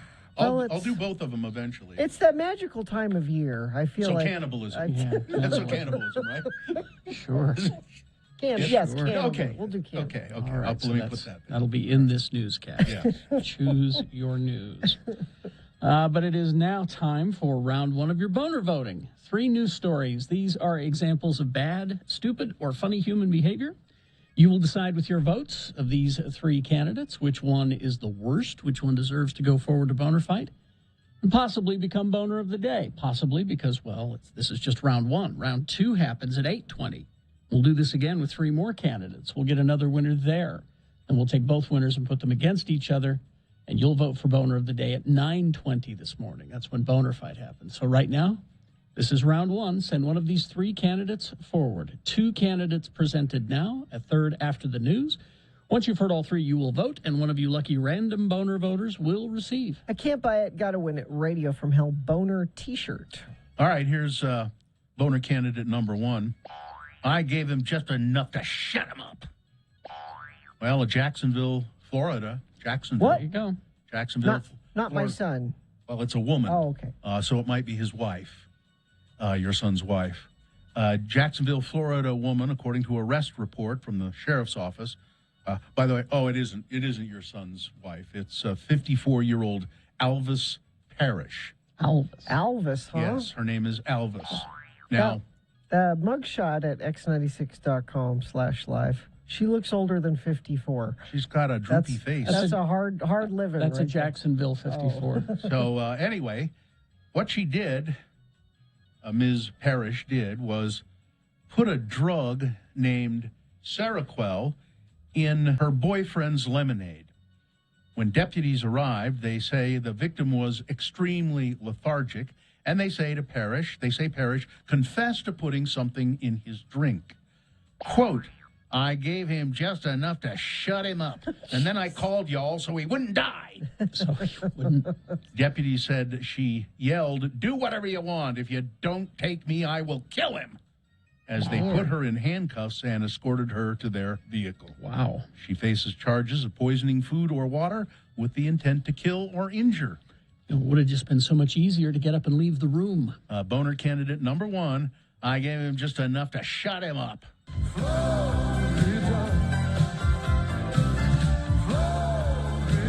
This one's a Florida one, too. What's wrong with you, Florida? This is boner candidate number 2. It's how did that get there? A Florida man denied ownership of baggies containing cocaine, methamphetamine, and other drugs that cops found wrapped around his penis. During a search early Saturday morning, investigators say that Patrick Florence was a passenger in a vehicle that was stopped at about 4 a.m. for traveling without headlights or taillights on a Clearwater roadway. The driver, Darius Owens, was subsequently arrested on a DUI and marijuana possession charges. A search of the vehicle turned up a handgun under Mr. Florence's seat, leading to his arrest on a pair of felony weapons charges. He denied ownership of the gun, the .38 Special. It was under his seat. He reported cops who noted that the ex-con's rap sheet includes dozens of felony convictions. During a search of Mr. Florence, a deputy discovered 2 plastic baggies wrapped around his penis. One of them contained cocaine powder and cocaine base. The other had crystal substance. And Mr. Florence said, I have no idea how that got there. What? Oh. I fell asleep. He said, it's not mine. I don't. It's not mine. It's not mine. Now, when you do that with, it's in your pocket, these aren't my pants. But you can't do that with... How did that get there? Boner candidate number 2.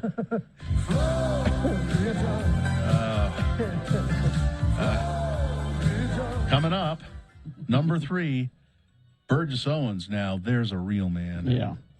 Boner candidate number 3 for round 1. Coming up after this, big boy news and opinioendo brought to you by Robber's Roost Campsite Cordial Rockin' Bourbon. Enjoy this rich, warming, spiced whiskey spirit straight from the bottle, or pour it in a tin cup and sip it by a fire. On shelves now at select DABC stores. Produced by Water Pocket Distillery.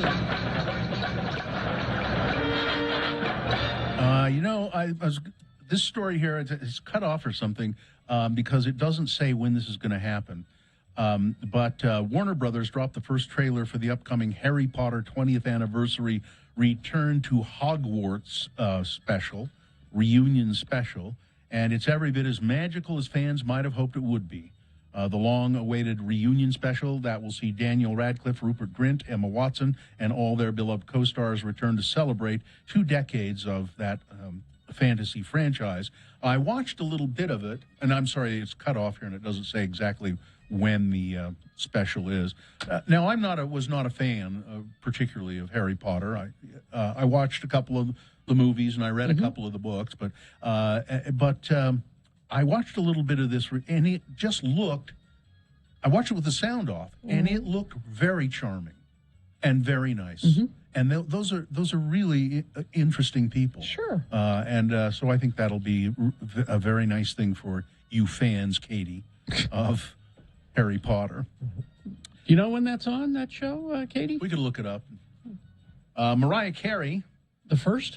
January 1st? January 1st? Okay. Right. Mariah Carey has admitted that her dysfunctional family would ruin Christmas for her as a child, which is interesting because Mariah Carey has the best-selling Christmas song of all time, All I Want for Christmas Is You, right? And every Christmas, she reaps thousands and thousands of dollars from stations playing that. So she says, in a candid interview with the Daily Mirror, she told of how she would want to make the holiday perfect, but her family would always make it difficult. She said, I wanted Christmas to be perfect, and I look forward to the holidays, but I had this incredibly dysfunctional family that would ruin it. Well, not my mom. She would try to make it fun, but we didn't have a lot of money, so sometimes she would wrap up fruit because that was all she could afford. Was it a mango? Because Carrie'd be excited about that. I don't know. No. I'm sure there wasn't a mango because if they can't afford, not tropical having fruits mangoes. are expensive. When I grow up, I'm never going to let that happen. She said, I want to make Christmas, and I always try to make Christmas perfect every year. So that's so nice of you, Mariah. Well, isn't it? Oh, you got a puppy. The Bidens got a puppy. He's so cute. Joe Biden and First Lady Jill Biden have added a little puppy. It's a German Shepherd puppy. And they're, what are they calling Commander. him? Commander. It's a very, he's a German Shepherd. Yeah, it's manly. He's on guard with a tennis ball in his mouth in this picture. Cute.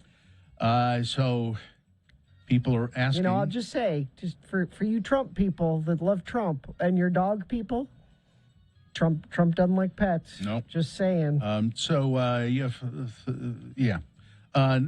here we go. I'm going to bum you out.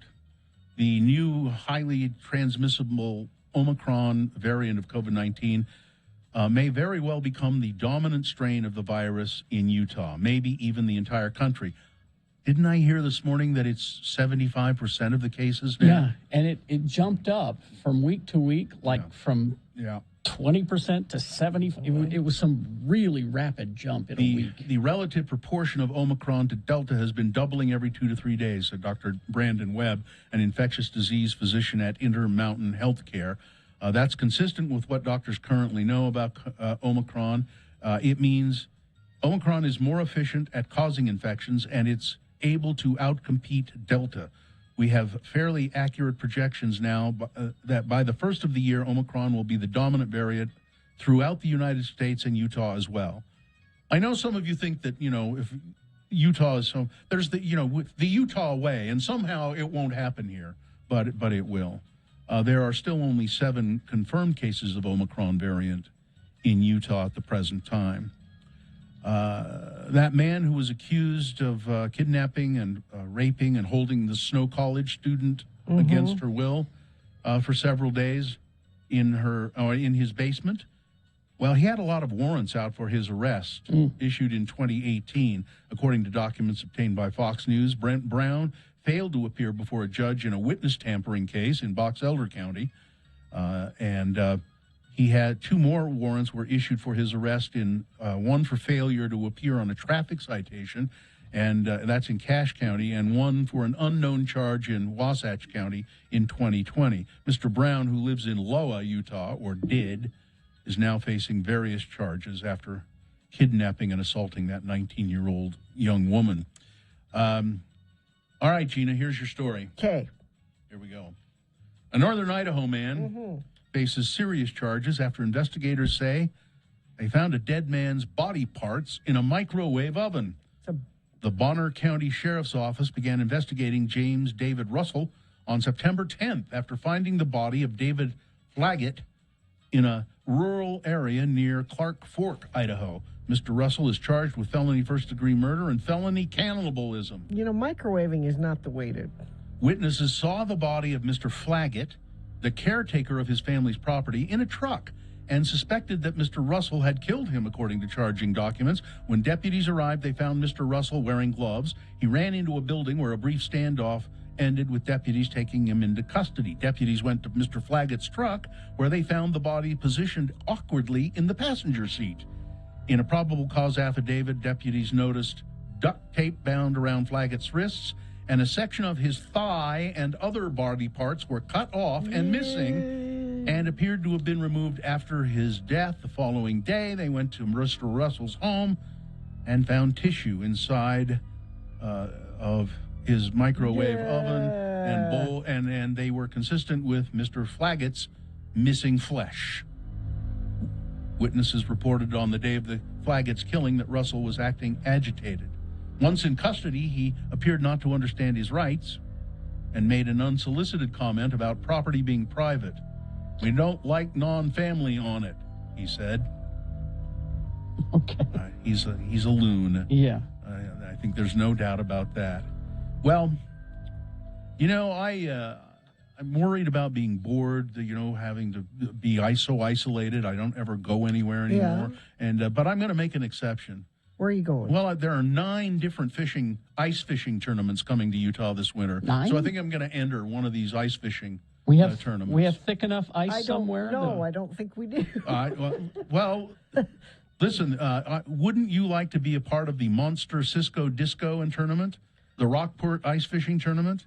See, my youngest son, Mohammed, would be all over this. Yeah.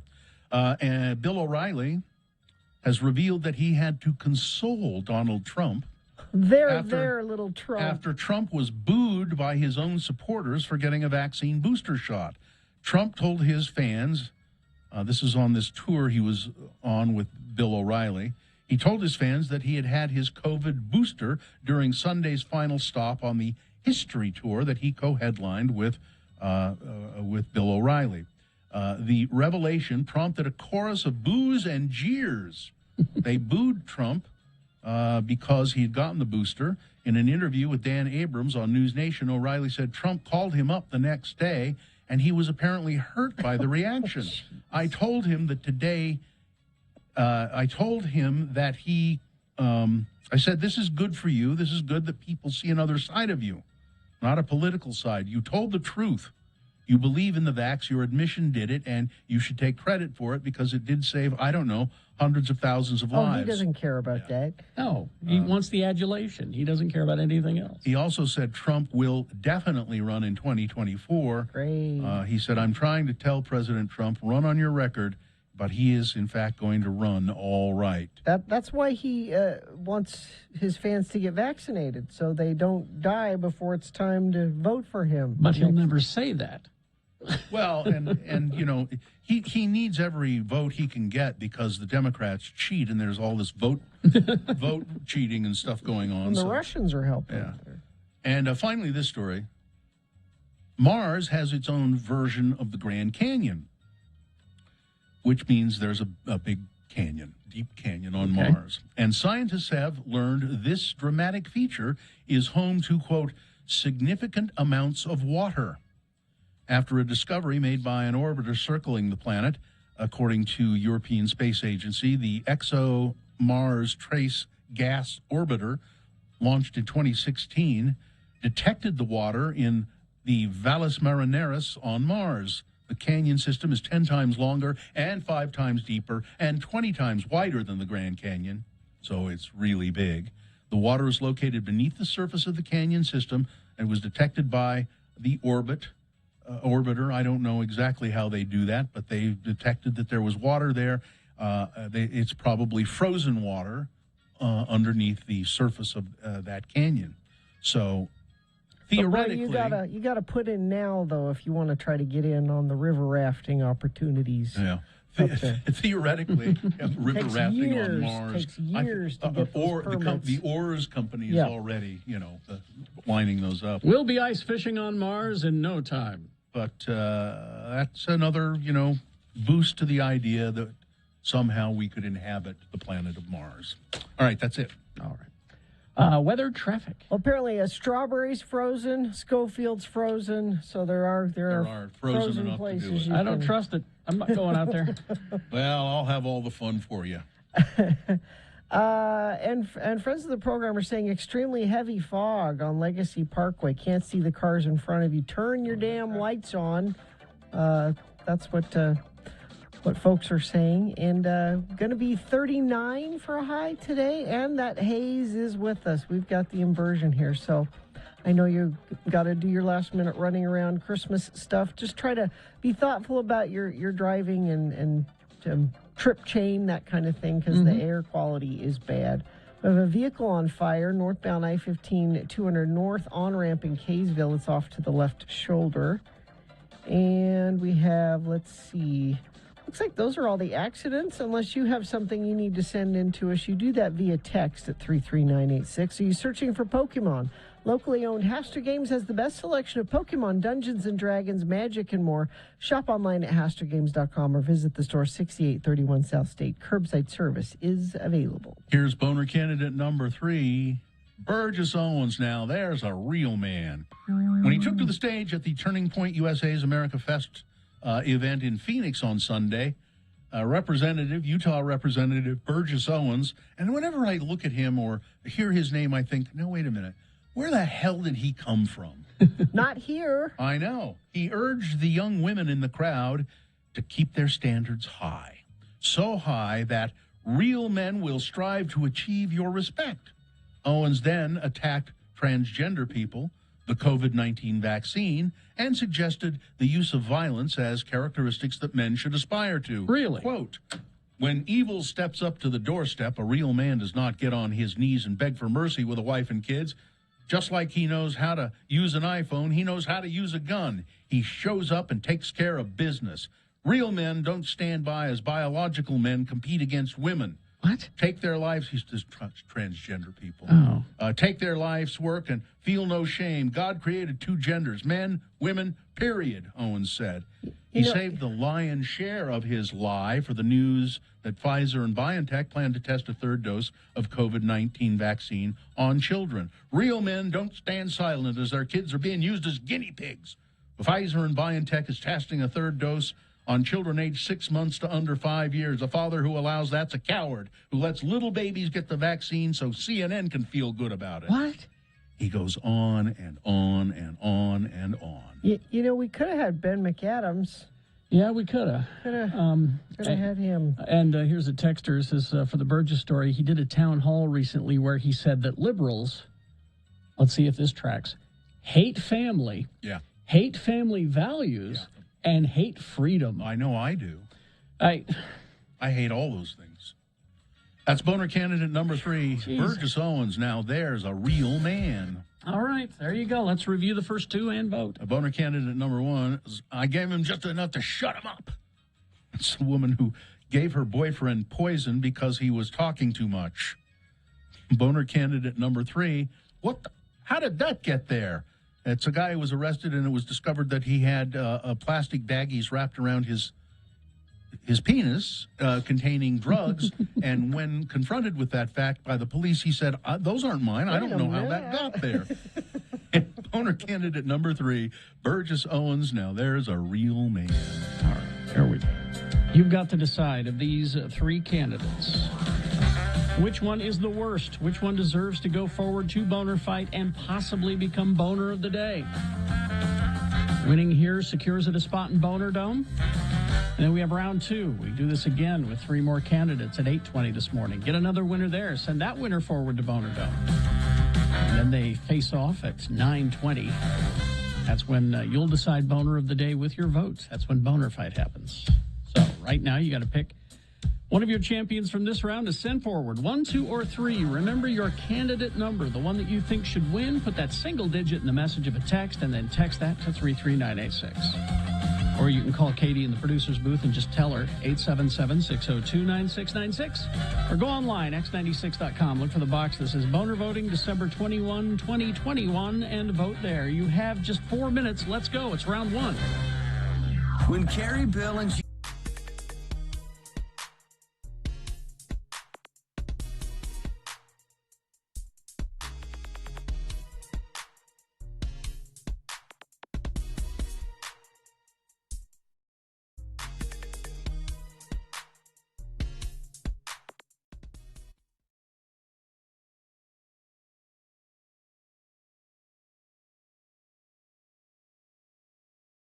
Here's what Kerry Jackson is doing when he's not on the air. Yes, Mr. Jackson, thank you for coming into my office. As the manager of this department store, it is my job to make sure that everything goes smoothly. And during the Christmas season, that's especially important. We hired you to be our store Santa on good recommendations from your radio station management. But frankly, we've had complaints from many of the parents about your performance as Santa. Now, how do you begin each visit with a child? Well, first off, I have them shake my hand.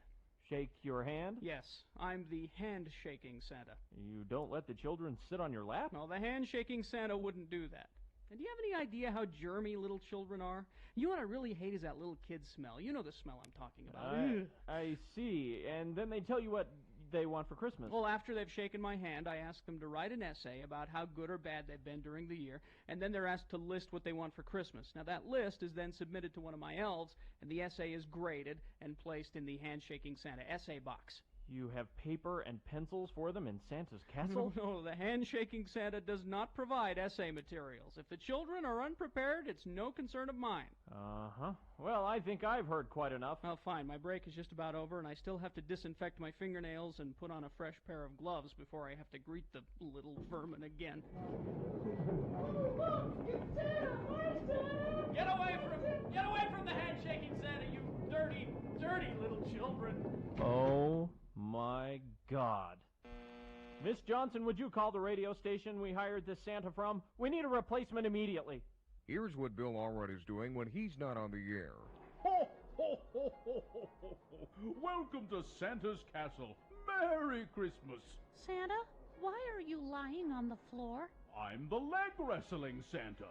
Tell me what you want for Christmas. Well, I want the White Power Ranger and the Nerf Ball Zuka. All right then, Sonny. Lie down here right next to me. You do know how to leg wrestle, don't you? Oh, yeah, Santa, but couldn't I just sit on your lap? Oh, no, the leg wrestling Santa wouldn't do that. All right now, Sonny. If you beat me, then you'll get everything you asked for. Okay. If not, you'll get a lump of coal in your stocking. And an orange. Oh. Here we go. Okay. 1, 2, 3.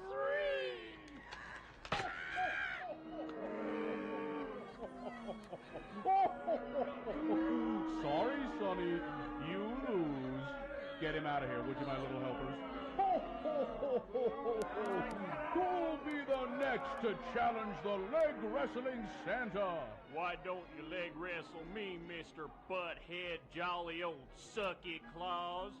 Aren't you a little old to be leg wrestling Santa? You're pretty tough with these kids.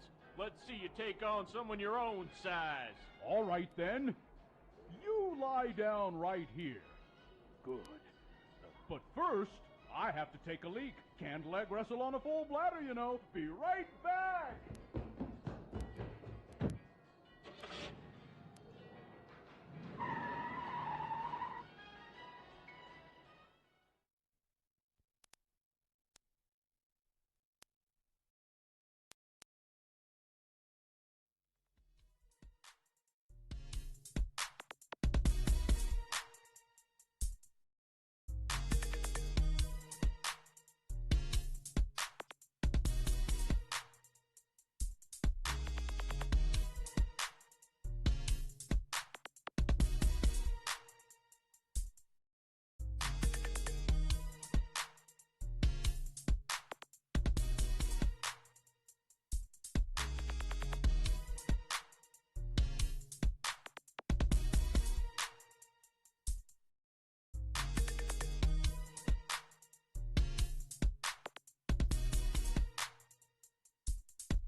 And it's time to award round one of your boners. And would you ask her, Katie? Ask her, please.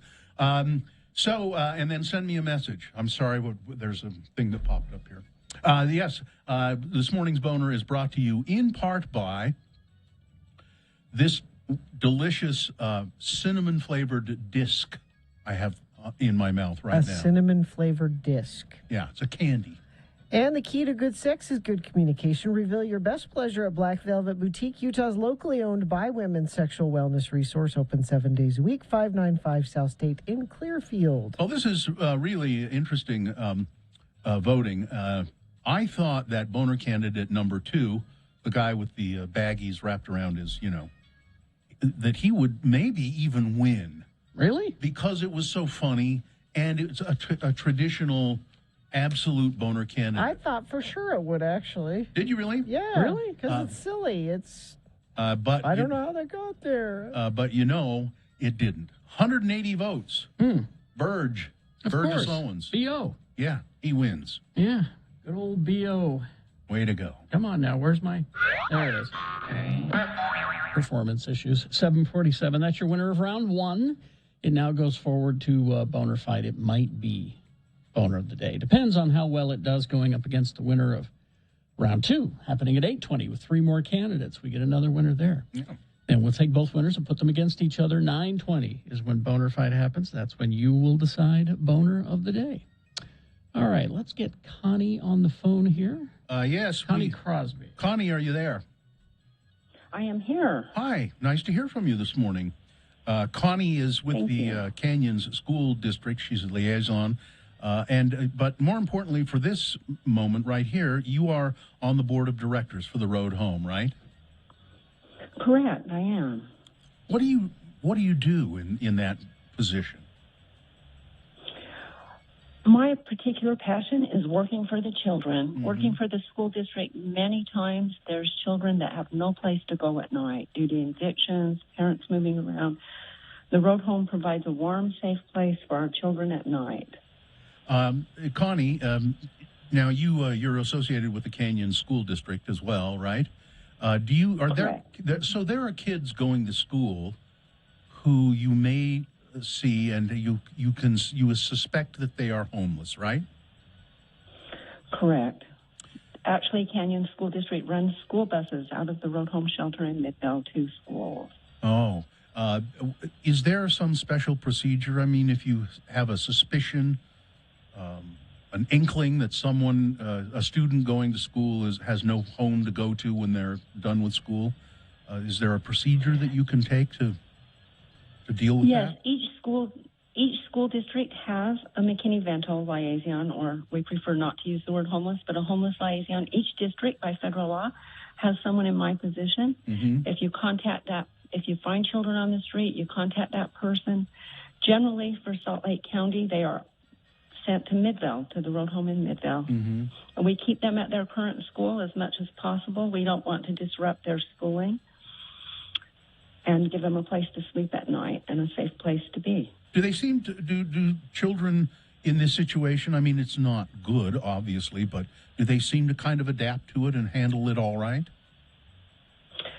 That's kind of a case by case. Some do, some do not. We keep the location of the shelter, and the bus picks them up first in the morning and lets them off last at night so that their peers in school do not know that they are experiencing homelessness. I wondered about that, yeah. It's because kids can be kind of mean sometimes, can't they? Yeah.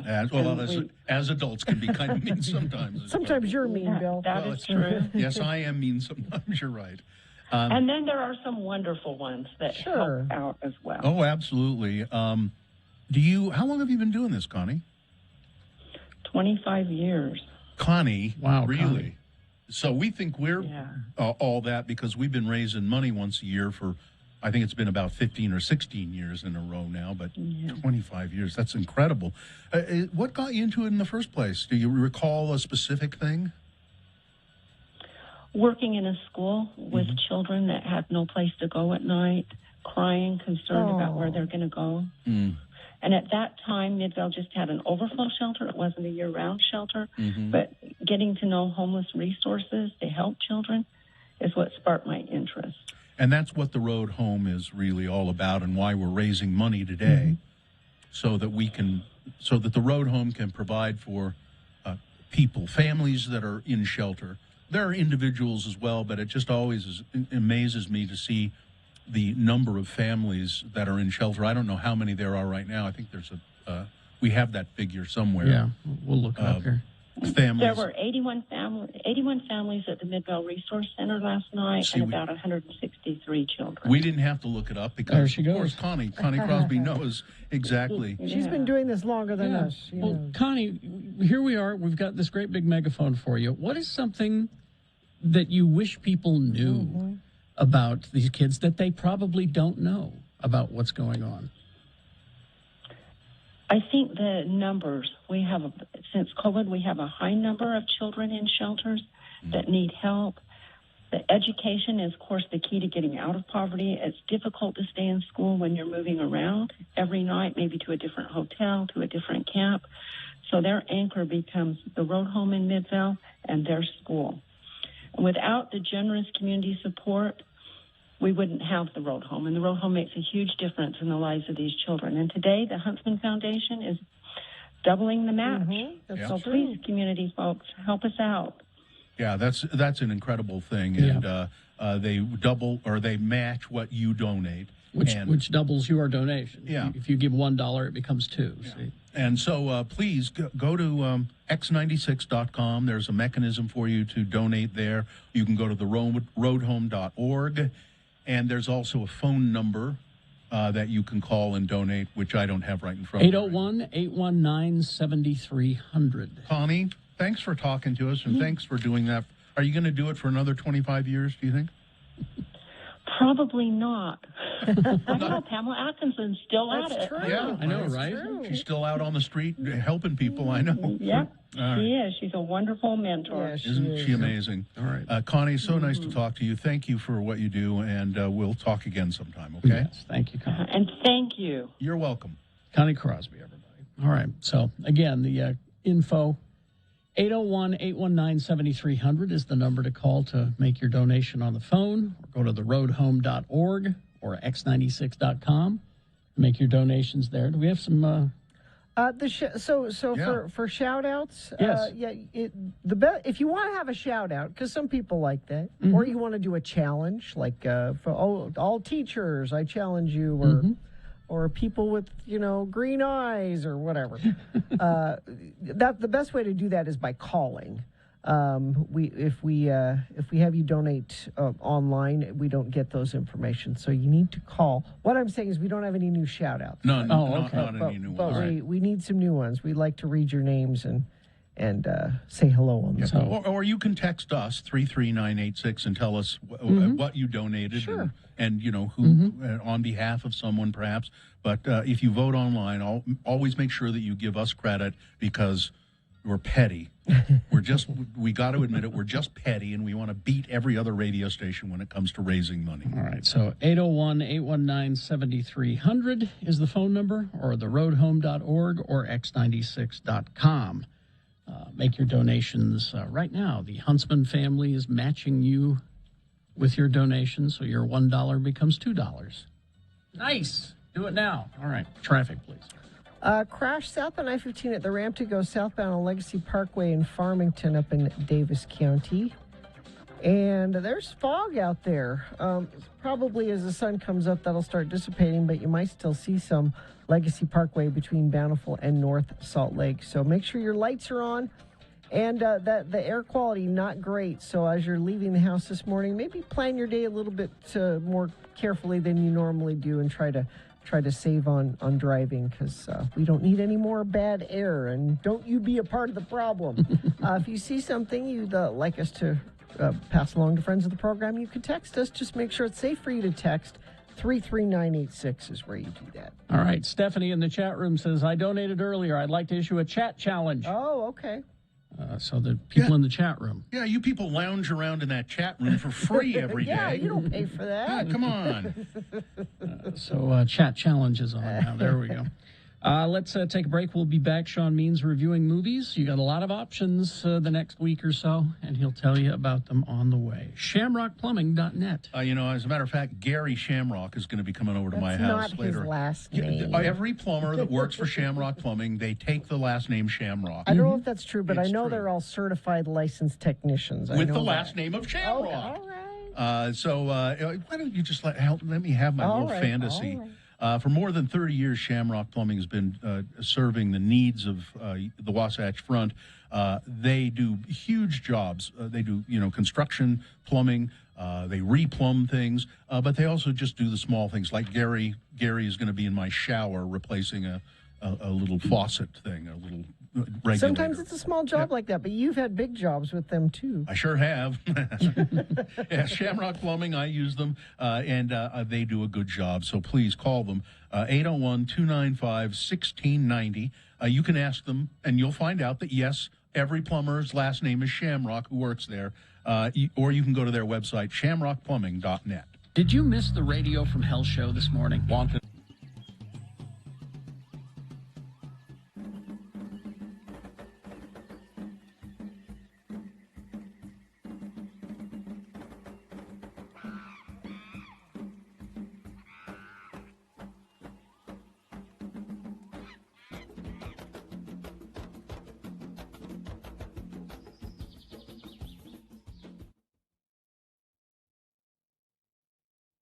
Is it chilly weather yet? I think it's You all. want to eat chili? Well, see, I had a little argument with my wife, and I just wanted to clear this up. I know it's September. Yeah. I don't think it's quite chilly weather Well, yet. but it's going to be like almost 90 today. some friends of ours, our friends the Duncans, Linda had some surgery, so we made dinner for them. And my wife said to me a couple of days before, will you make dinner for the Duncans? And I said, yeah, sure. And I said, well, I said, what should I make? Maybe I'll make lasagna. And then I thought, no. Dave's from an Italian family. He grew up eating Italian food, and his mother cooks Italian. I'm not going to make lasagna. I know, a big pot of chili. I'll make a big pot of chili. So I have all this planned, and then the day before yesterday, I said, well, I'm going to make that chili for the Duncans tomorrow. My wife said, well, chili? It's hot. It's not chilly weather. It's not chilly weather. She's right. I thought of chili when it was rain. It was rainy last week, and it was kind of rainy and drizzly. And I said chili, and then she said, "Well, it's not chilly weather." And I thought, "Come now, wait a minute though. I like a good bowl of chili anytime." Chili is a Here's why. Actually, hot weather is chilly weather. Yeah. Why is it that in the Latin American countries, that's where all the spicy food is? Yeah. It's because it's so hot, they want to sweat so that it cools them down. So make it spicy, and it's chilly weather. Yeah. I just Boom. There you go. I just don't understand why there has to be a certain weather for certain food. No, it's like if Joe, it's good chili, Joe makes anytime. these stews, but he can only do it like in the fall and the winter. Like But that's having mainly because stew he has clients in town. No, but like you don't have stew in July. Sure Stew you do. Stew is a cold weather. That's true. We make chicken noodle soup, and You don't ever and do we it in the only do summer. that when it starts to get cold. But you can do it. But I think that you could, and again with the spicy, that's what I think. Well, that's fine. You guys go ahead. You guys go ahead and pigeonhole yourselves. I'm going to be the guy who has grilled cheese and tomato soup any day of the week. When it's 100 degrees No, outside. I had grilled that a few cheese weeks and ago. I had that a few weeks ago because we had tomatoes from Dad's garden, and we had too many. So you made tomato soup? So Sue made tomato soup, and we had grilled cheese. By the way, you can always bring me more tomatoes. Oh, okay. Smoked Gouda, Yeah. grilled cheese. Yeah. Awesome. Gouda. So that's I'm going to be the guy because I like a good You bowl break of the chili. rules there. Anytime. Right. Stu, you have Joe next summer. Okay. Right. Have Joe make me a stew. We'll have you over for stew. I'm telling I'm you. not following society's rules. I'm not putting up with that chilly weather. That's right. I'm going to eat chili anytime I want. Don't try to tell me.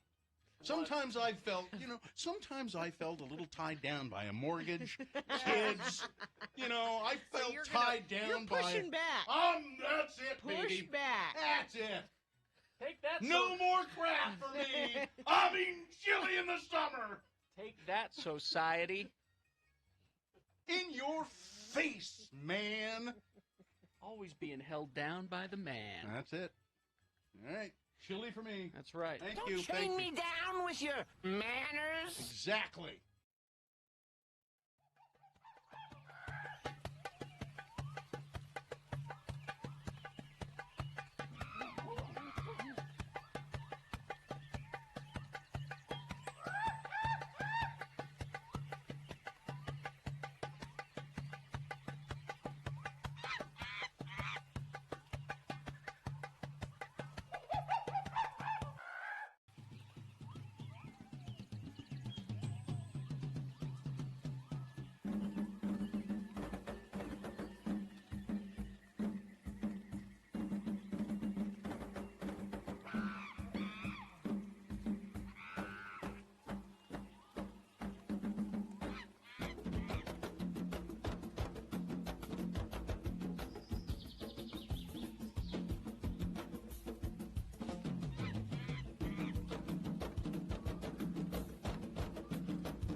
It is the Road Home Mediathon. 801-819-7300 is the number to call to make a donation, or you can go to theroadhome.org.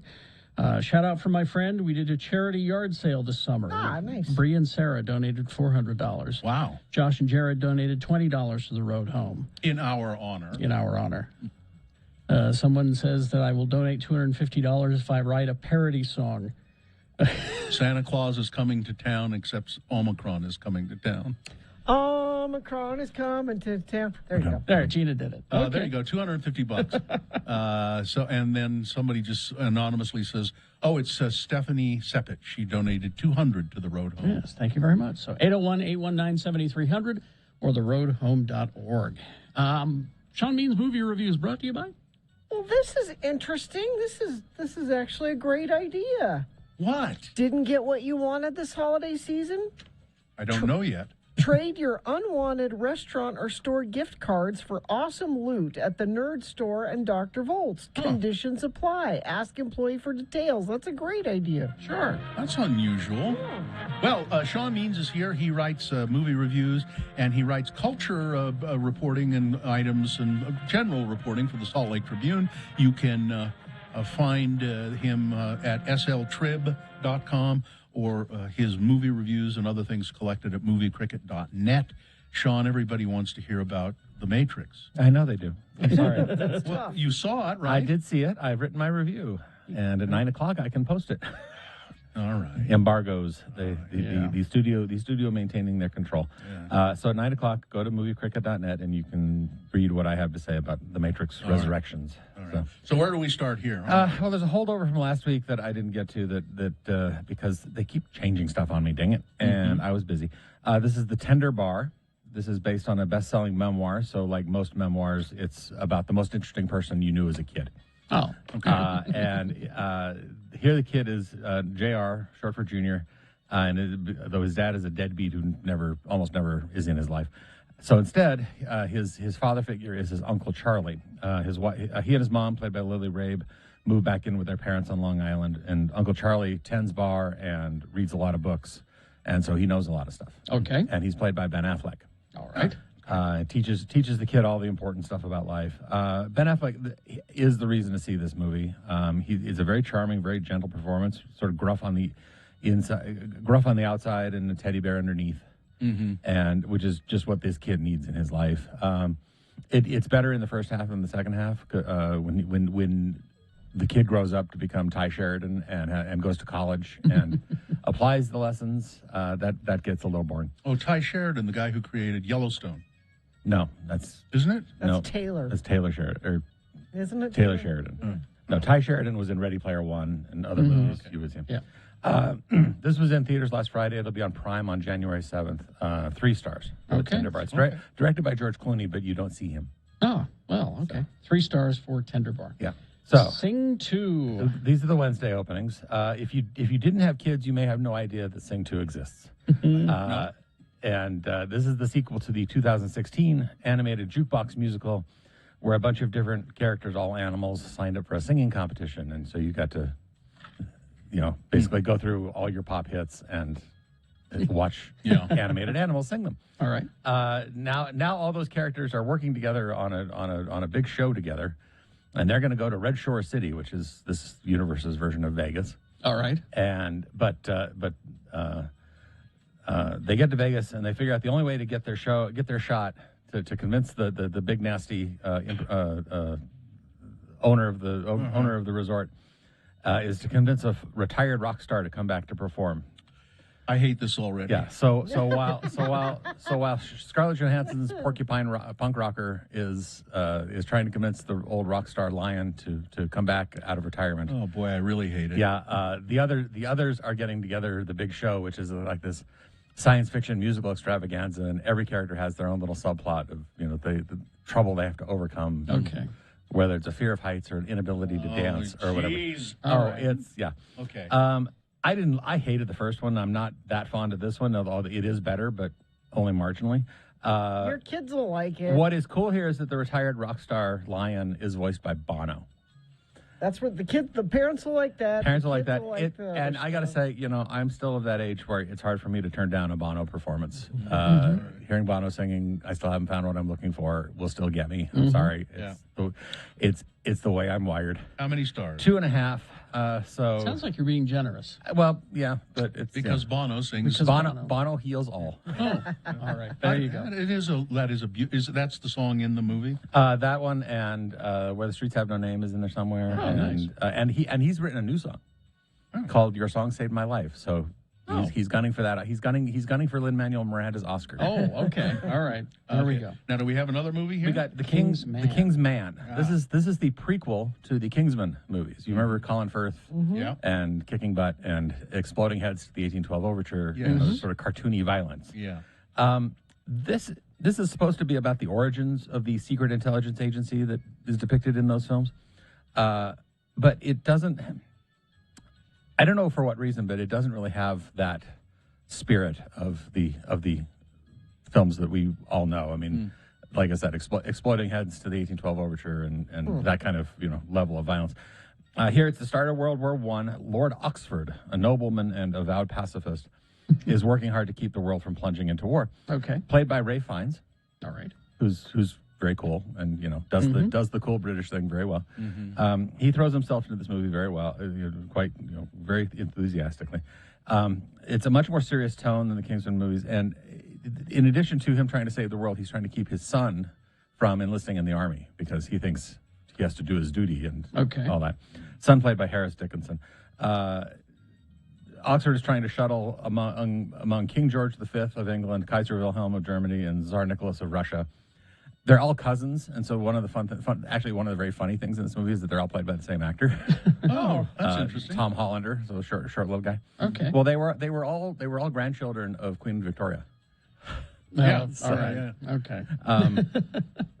And so he goes to Moscow to try to negotiate and winds up face to face with Rasputin, played by Rhys Ifans. I was going to say that's what I thought I saw in the trailer. Is that I don't know anything about this movie, but that's got to be Rasputin. That's Professor Lovegood from Harry Potter facing Voldemort. Okay. So it's very cool.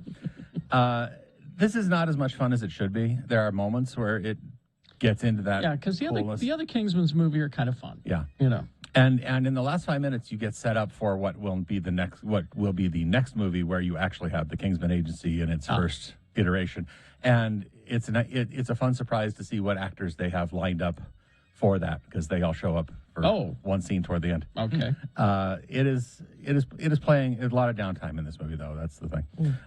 It's playing everywhere. I gave it 2.5 stars. 2.5 for The King's Man. Okay. And you can't tell us anything about the Matrix. Can't really talk about Matrix Resurrections. It is the How first. about when it's opening? It is opening Wednesday. Okay. It is the first. It has been 18 years since Reloaded and Revolutions. That long? Yeah. Wow. And it's been 22 years since the original Matrix. Yeah. So yeah, So at 8 o'clock or 9 o'clock in 49 minutes, you can go onto moviecricket.net and read what I thought. All right. And then later on this week, there's a bunch of Christmas Day stuff that I still have to write. Mm-hmm. It's been a busy week. Yeah. Well, what's opening? We got on Christmas Day Licorice Pizza. Yeah, I want to see Paul that. Thomas Anderson's coming of age comedy drama with Alana Haim from the band Haim. Mm-hmm. Do you guys play Haim? No. Yeah, we do. Yeah, we do. Okay. Do we? Yeah. Isn't it? Is it Haim? It's Haim. Like Haim. Haim. Yeah. It's spelled Haim, but it's fine. And Cooper Hoffman, who is the son of Philip Seymour Hoffman, who's really cool. Yeah, it's getting really good notice. There's The Lost Daughter, which is a drama with Olivia Colman as a woman on vacation in Greece, but she's having to sort of confront her own past regrets. Really good. It's the directing debut of Maggie Gyllenhaal. Oh, really? She's quite good at this directing thing. Really? Yeah. Oh, good.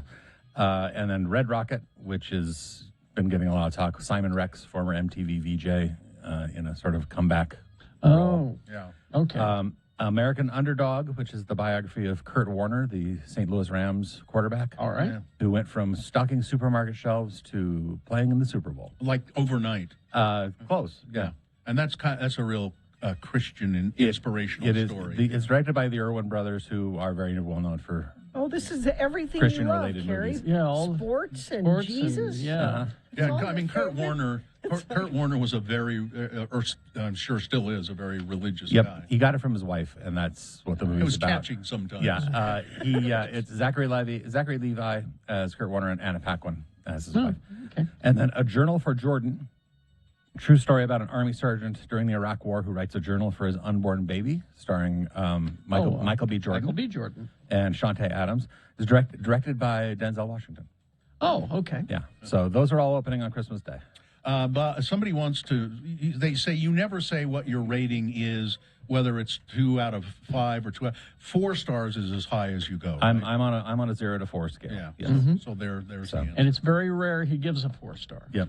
I counted about 10 this year, and Really? and those 10 will be my top 10 list, which will be in the Sunday print edition of the Tribune gonna ask you. on the 26th, on this Sunday. Oh, okay. So get your Sunday Tribune, and you can see my top 10 list for the year. It's on my porch every Sunday. Great. And then all the reviews will be on moviecricket.net as soon as I can write them. All right. Thank you, Sean Means. Thank you, Sean. All right. Traffic chief, please. Yes, of course. We have crash northbound I-15, 72nd south in Midvale. It's off to the left shoulder. Crash southbound I-15 ramp to go southbound on Legacy Parkway in Farmington, Davis County.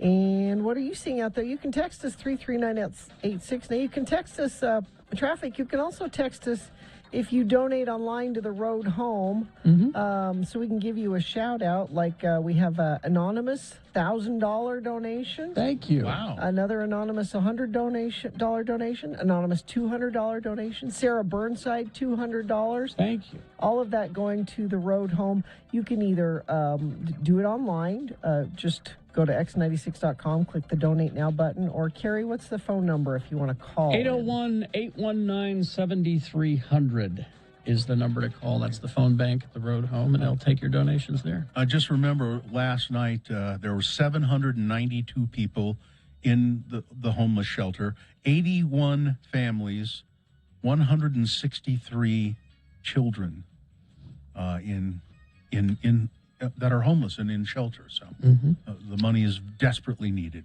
All right. All right, we got bonus round 2 coming up here. The candidates you will consider. Number 1, man, New York cops sure know how to partay. Boner candidate number 3, we aren't going in there, nuh-uh. And boner candidate number 3 is, this is so disheartening. Boners round 2, big boy news, all coming up after these. Stand by. The Road Home has not only provided immediate shelter to those in need, they also provide a pathway out of homelessness. My paychecks.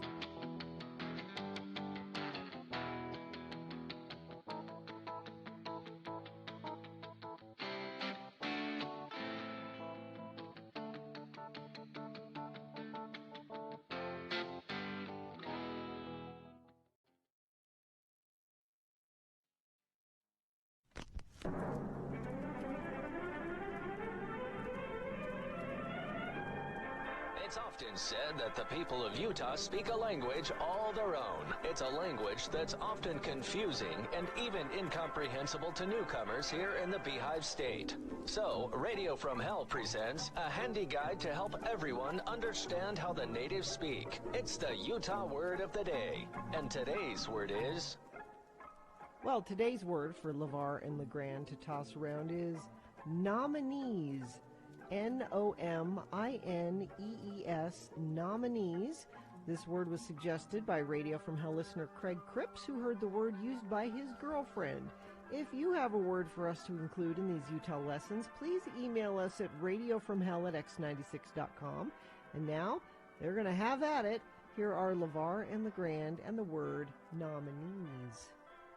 Hey, LeVar, who you voting for this year? You gonna vote, aren't you? I mean, you better not be thinking of skipping this election.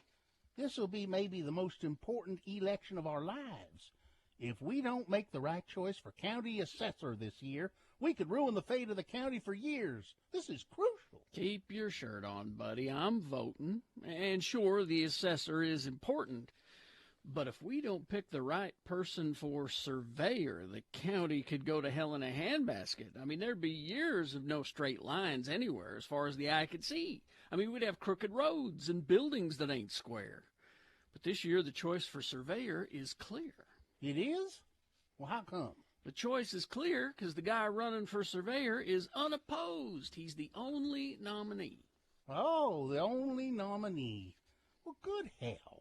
I mean, don't people realize how important the office of surveyor is? You and me does, friend, but most folks don't appreciate straight lines and well-defined boundaries. Well, okay.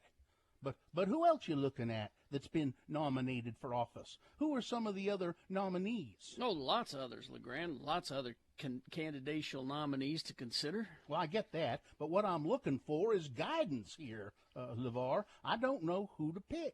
Where do you find your info on the nominees for public office? Well, when it comes right down to it, I let the Lord choose my nominees for me. I vote by the power of prayer. The power of prayer? You mean you ask for divine guidance on the nominees and then you pick somebody based on that? Sure do. I get myself down in an attitude of prayer and I ask, who should I vote for? And the answer will come to me. I kneel and I ask, who should I pick? And then the name of the nominee appears in my mind and I mark the spot and vote. Today, I got down and asked for guidance for several of the nominees. Well, and I'll then be damned. I voted. I'll be damned. And the names of the nominees came to you then? Yes, they did. Well, so you're going to vote now? You're going to vote for some of the nominees now? No, I can't vote right away. Well, with the praying on my knees, seems I've bruised my knees. They're tender and sore. I would vote today, but I need to rest. Nominees are too painful to get out there. Join us again some other time as we examine how the Utah natives speak with the Utah Word of the Day.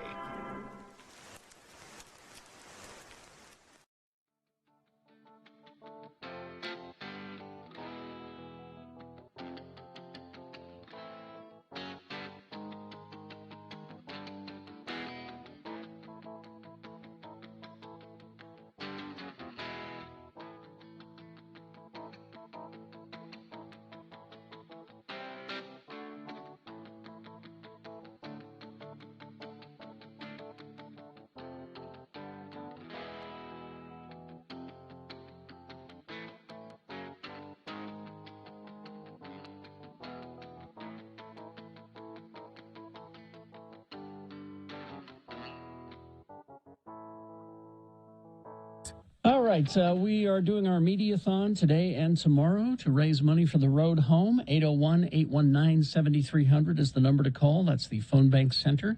Or you can donate online using your credit card at theroadhome.org. Oh, just heard from our friend Ken Fish. Mm-hmm. Says, because of your shout out, I donated $1,000. Thanks for all you do. Sorry, no peanut butter balls. Because usually Ken he brings us treats to the road home. Now, we're at the studio today, not at the road home location. And here's a texter who says, I miss the low-level background crowd noise that goes on with the road home shows, even the obnoxious guffaws from the sports stations. Well, sorry. Does kind of lose some of the ambiance, I guess. But the need is the same, whether we're broadcasting from there or not. So go to x96.com. Rotating banner says Help Utah's Homeless. If you click on that, there's a giant red donate button. Couldn't be easier to donate on there. And all the folks in the chat room have been answering Steph's challenge. Let's see, Metal Slime 84660. Really? I'm not going to try to find everybody's names. Jared, let's see, Ellen Hastings, that Tyler fellow. Oh, him. Joe Childress, Susie Fernandez. Everybody's stepping up. Thank you. You know what they always do? Yes, they always come through. And So- the match still going on, by the way. Whatever you can give, if you're telling yourself, I have $25, that's all I have, that magically becomes $50 thanks to the Huntsman Family Foundation there. They're matching you dollar for dollar up to $1 million. So let's get that money in here. All right, it is time for round 2 of your boner voting. 3 news stories. These are examples of bad, stupid, or funny human behavior. You will decide with your vote of these 3 candidates which one is the worst, which one deserves to go forward to Boner Fight and get that chance to become Boner of the Day. Winning here secures it a spot in Boner Dome and ensures it will go up against the winner of round 1's voting. We did that an hour ago. We'll take both of our winners and put them against each other. You'll vote for Boner of the Day at 9:20 this morning. That's when Boner Fight happens. So right now, here at 8:20, we got to send it forward. Round 2. 2 candidates now, a third after the news. Once you've heard all 3, you'll vote. One of you lucky random Boner voters will receive. Oh, it's gigantic. You could fit all kinds of Christmas goodies, all kinds of peanut butter balls you could fit in this Radio from Hell tote bag. Here's Boner candidate number 1. Man, New York cops sure know how to partay. A New York Police Department rookie, a woman, got a little, well, not a little. She really, I saw some video of this, got down and dirty at a raucous holiday bash for her Bronx precinct, giving her lieutenant a raunchy, caught-on-video lap dance at the wild event, according to footage and sources. And her lieutenant did not dissuade her from doing this. He didn't seem to mind at all. This not-so-finest moment infuriated department higher-ups who have launched an investigation into the incident and already booted the lieutenant to transit. So you're now a transit cop. Traffic cop. Get out. The newbie female cop is seen in the see-me footage, wearing a checkered black and white miniskirt, black cut-off tank top, and black knee-high boots as she grinds on top of 44th Precinct Lieutenant Nick McGarry in the Yonkers bar, according to law enforcement sources. Right in the Yonkers bar? Right in the Yonkers bar. McGarry? Listen, you got your, and especially if the Yonkers bar is engorged, then you're in trouble. Right in the Yonkers. Oh my God, someone in the crowd shouts. The married, grinning higher up, the lieutenant, sits in his chair in the middle of the crowd, at times resting his hands on, well, we won't go any further. It goes on for quite a while, by the way. Boner candidate number 1. Man, those New York cops sure know how to partay. Here's Boner candidate number 2. We aren't going in there. Nuh-uh. Well, a patient had just outside the entrance of a building, paramedics. They were there with life-saving tools, but they refused to go across the threshold of this facility because they said it was against state coronavirus rules. It was a post-acute care center.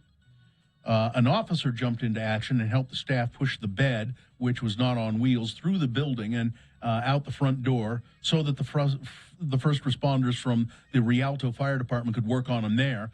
The patient, who was not identified by authorities, was taken to a nearby hospital where he was pronounced dead. The officer's 5-minute body camera video troubled city leaders. Acting Fire Chief Brian Park said in a statement, in response, the fire department placed the paramedics on leave. But they were called to this facility, this care facility. They said, there's a guy in here, he's dying. You've got to help him, get him to the hospital. They wouldn't go in because they said there's too much coronavirus in the care facility. The city and the police department and the fire department are not happy with these paramedics. They say there is no such policy, but they kept claiming it was against the city policy to do it. Boner candidate number 2, we aren't going in there. Coming up in a moment, Boner candidate number 3. This is so disheartening. Boner candidate number 3 for round 2 coming up after this. Big Boy News and Opinioendo brought to you by The Stateroom Presents, bringing you live music experiences coming up December 31st. Ring in the new year with hip-hop artist Lyrics Born and Grateful Dead cover band Moki. Get tickets and more info at thestateroompresents.com. Leonardo DiCaprio, a hero. He jumped into some frozen waters to save his 2 huskies while filming the movie Don't Look Up, which is out now. He said basically they both fell in a frozen lake. He had 2 husky dogs that he'd rescued from a shelter. Dogs' names are Jack and Jill, so he's not very creative when it comes to names. I don't understand I didn't understand what you do in a frozen lake. One of the dogs fell in. He jumped into the frozen lake to save the dog. And then as soon as he pushed the dog out of the pond, the other one jumped in. DiCaprio said, well, then the other one started licking the other one that was drowning, and then we were all in the frozen lake together. Wow. The Oscar-winning actor said that his dog didn't seem to understand the concept of a frozen lake due to the fact that they live in California, but they're huskies. It's due to the fact that they're dogs. Yeah. I don't understand. Jennifer Lawrence joked about what happened, saying, well, I'm sure you guys are all wondering. I was too. He immediately got naked in the car. So this happened while they were on film set, I guess? I guess. The film's director, Adam McKay, was also sitting in on the panel discussion and described DiCaprio's dogs as absolute tornadoes. And Jennifer Lawrence said they're psychotic. High energy. That is a high energy breed. Yes, it is. Yeah. But he's lucky that they all didn't drown in the frozen lake. Yes. But he saved them. And I didn't listen to this, but I just saw some pictures of it, and it looks rather, I don't know, sad and touching. And it's Smashing Pumpkins' Billy Corgan. Last Saturday, he played a holiday-themed solo set, just him and a guitar, alongside his family. After earlier in the day, he revealed that his father, William Corgan Sr., had died, telling fans in a video that soldiering forth is what his old man would have wanted. Corgan carried on with the annual Christmas solo show that evening at the tea shop that he owns near Chicago, Madame Zuzu's. His partner, Chloe Mendel, and their 2 kids were also present. The show goes on. That's what my father believed, Corgan said. I'm going to listen to it and see. It's interesting to me to see how he sounds in a solo situation like that. Well, 19 patients, 4 in 10 COVID-19 patients, 4 in 10, are asymptomatic carriers of the virus, which is responsible for over 800,000 deaths in the U.S. This is according to a new study. Researchers from China say that a global study of almost 30 million people found silent cases of the virus are twice as prevalent as previously estimated. The results show 40.5% of the confirmed cases of the illness are among people who show no symptoms of the infection at all, and I guess presumably don't know that they have it. Wouldn't that be the presumption? Yeah. Rates rose among certain groups, including pregnant women, 54%, air and cruise travelers, 53%, and care home residents or staff, 48%. The high percentage of asymptomatic infections highlights the potential transmission risk of asymptomatic infections in communities, said the author of the study. This is odd. You may soon be able to check if you've been exposed to coronavirus from your own home, thanks in part to ostriches. Japanese scientists... Thanks, ostriches. Japanese scientists have developed a new face mask made with... Now, I don't know what ostrich extract would be. What are we extracting from the... I don't know. Let's see if it says. Precious bodily fluid. This extract can conduct COVID-19 with the help of a fluorescent light and a smartphone. The non-woven mask has an ostrich antibody, an antibody-bearing mouth filter. It was developed by a research group in Japan. The ostrich antibody for corona placed on the mouth filter of the mask captures the coronavirus in coughing, sneezing, and water. Ostriches are capable of producing different antibodies that neutralize foreign entities in the body. These antibodies are extracted from, here we go, Okay. ostrich eggs, Okay. and from birds that have been injected with an inactive, non-threatening form of the coronavirus. By spraying the antibodies on a filter from a worn mask, the reaction can detect whether COVID-19 is present. Huh. I'll be darned. Jeez.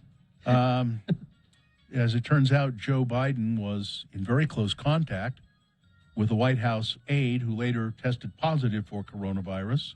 The president spent about 30 minutes near the official aboard Air Force One on a trip from South Carolina to Pennsylvania. Jen Psaki, the White House press secretary, said the official was vaccinated and had received a booster shot and began experiencing symptoms 2 days later. Tested positive on Monday. The president is tested on a regular basis. As part of that regular testing, the president received an antigen test Sunday, and he was negative, said Ms. Psaki. This morning, after being notified of the staffer's positive test, the president received a PCR test as well and also tested negative. So, good news there. Gina, this is the other story that was in your file, story for you. Okay. Parents, yes, I'm a parent, are stressing their children out about the holidays. I don't mean to do that. You're racing around town trying to purchase a present for everyone on your list. The past week has been filled with evenings of chauffeuring your family to holiday parties, visits with Santa, leaving everyone exhausted. Well, that hasn't been happening much this year. The most wonderful shouldn't have been anyway. Yeah, the most wonderful time of the year can also be the most stressful. 1 in 5 parents admitted that their stress likely negatively affects their children's enjoyment of the holidays. If I can speak to this, okay, and apologize to my kids. Because my daughter last night was like, Mom, you seem stressed. What can I do for you? I am stressed, and I am sorry that you have witnessed that. I try to be better about hiding when I'm feeling that way. But this you know, a $5 bill goes a long way. Much more than apologies. I don't want to ruin your Christmas with my stress. So well, then just give them money. Just give them some money. Okay. Pay them off. That's what I would do. And you know what a great parent I am. Let's see. Elon Musk, he's going to pay taxes. What? Okay. He will pay over $11 billion in taxes this year, he says. He has been, cashing out a bunch of stock and shares and stuff. He doesn't get a salary or a cash incentive as the CEO of Tesla. He's compensated in stock awards, and he's done very well with that this year.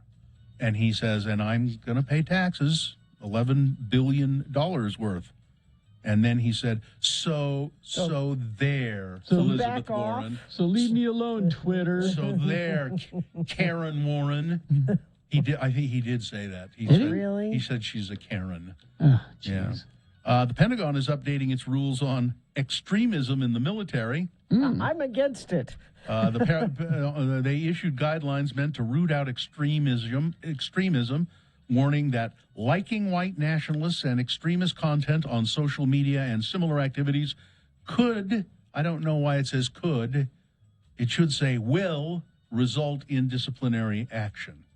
This comes nearly a year after the Capitol attack on January 6th, in which dozens of current and former service members attended, leading to a reckoning at the Pentagon over the extremism in the ranks.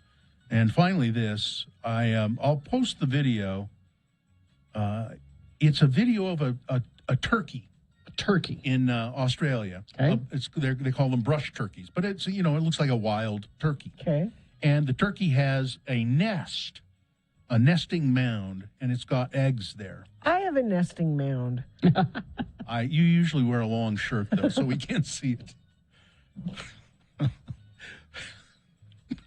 And anyway, so coming toward this nesting mound is a diamond python, a pretty big snake. Well, this turkey's having none of it. Really? Yeah. Brush turkey fathers are the ones who protect the eggs. Once hatched, the birds are left to fend for themselves with no parental care, which is how we should do it as Good luck humans. with that. Yeah. But this bird, the snake is coming toward, and the snake, or the turkey goes up to the snake and starts pecking at it, and it'll grab the snake's Turkeys can be tail mean. in its mouth and shake it a little, and then the turkey jumps back, and the snake's now trying to leave. And the turkey is it follows him and stay out. It's quite. I'll post it on Twitter at RFHBill. All right, that's it. Sports weather traffic.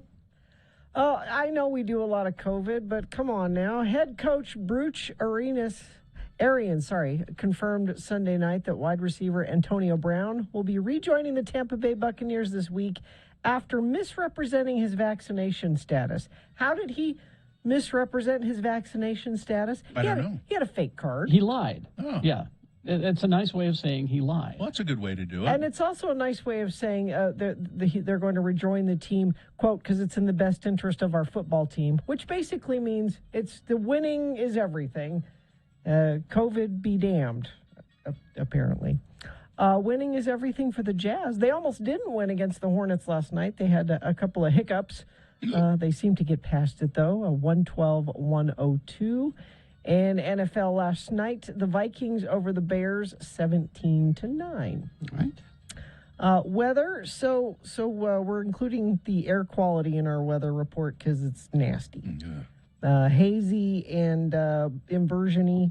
So while you're out doing your last-minute Christmas running around, try to think before you leave the house and make it as limited driving as possible so you're not contributing to that. High of 39 today, overnight low of 23. Traffic, let's see if y'all are behaving yourselves out there on the roads. We have a vehicle on fire westbound I-84. This is west of Mountain Green, milepost 91. Crash northbound I-15 72nd south in Midvale. That one is off to the left shoulder. And you might still see some residual fog out there this morning, although the sun's coming up and not going to be as much of an issue this morning. But keep your lights on anyway. That would be helpful. That's traffic. All right, here's boner candidate number 3. This is so disheartening. University of Utah is investigating a report that a group of men walked into a dorm dressed like the KKK in white hooded robes in early October. And the school is looking into a second incident from a month earlier when a black student reported a substance that appeared to be excrement was smeared on the door of a dorm room in that same dormitory building. The two incidents drew attention late Sunday night after a student at the Salt Lake City school posted about them on Instagram, questioning why they had not been addressed. Now, a U spokesperson says residential housing officials and campus police are reviewing the incidents again after initial investigations were inconclusive. The cases are also being looked at by the Racist and Biased Incident Response Team at the U, which is expected to release a statement this week. The first incident occurred on September 1st. A black student reported coming to the dorm room and found it covered with, a brown substance. And he said, I believe it was feces. It certainly seemed to be. And in the second case, on October 1st, some students came into the dorm dressed like KKK. It's, and there is somebody said there's an indication that the KKK has been recruiting on the University of Utah Really? Yeah. Jeez. This guy in the chat room found a white pride flyer on campus. Yeah. Holy And crap. he says UPD did nothing. Yeah. I don't understand the University of Utah. They seem to react to things poorly. The administration, they don't seem to react to things in a way that they should. They finally release a statement about it. While these students are going, what are you going to? Is anything going to happen about this? Yeah. What's You going? said this it was back October, right? Yeah, September and October. Hmm. So I don't get it. Anyway, boner candidate number 3. This is so disheartening. All right, let's review the first two and vote. Boner candidate number 1 was, New York cops sure know how to partay. A New York Police Department rookie gives her lieutenant a lap dance at a wild holiday party. Boner candidate number 2, we aren't going in there, nuh-uh. A patient died after California paramedics refused to enter an acute care center because of COVID restrictions, they said. And boner candidate number 3, this is so disheartening. Okay, here we go. This is round 2 of your boner voting. You've got to decide of these 3 candidates, which one is the worst, which one deserves to go forward to boner fight and get that chance to become boner of the day. Winning here gets it a spot in Boner Dome and ensures it will go up against the winner of round 1's voting. We did that an hour ago. We'll take both of the winners and put them against each other. You'll vote for Boner of the Day at 9:20 this morning. That's when Boner Fight happens. All right? So this is round 2. Got to send one of these 3 forward. 1, 2, or 3. Remember your candidate number. Put that single digit in the message of a text and text that to 33986. Or you can call the producer's booth at 877-602-9696. Use your voice. Katie will take it. Or go online, x96.com. Look for the box that says Boner Voting December 21, 2021, and vote there. You've got less than 4 minutes to do it, so let's go. It's round 2.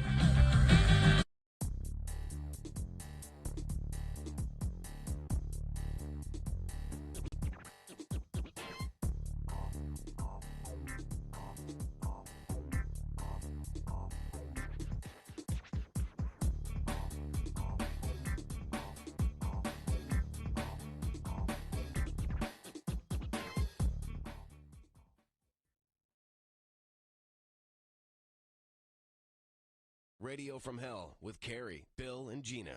96.3 FM, X96. I got caught in an embarrassing moment this morning. Oh, good. I can't wait to hear. Here at work.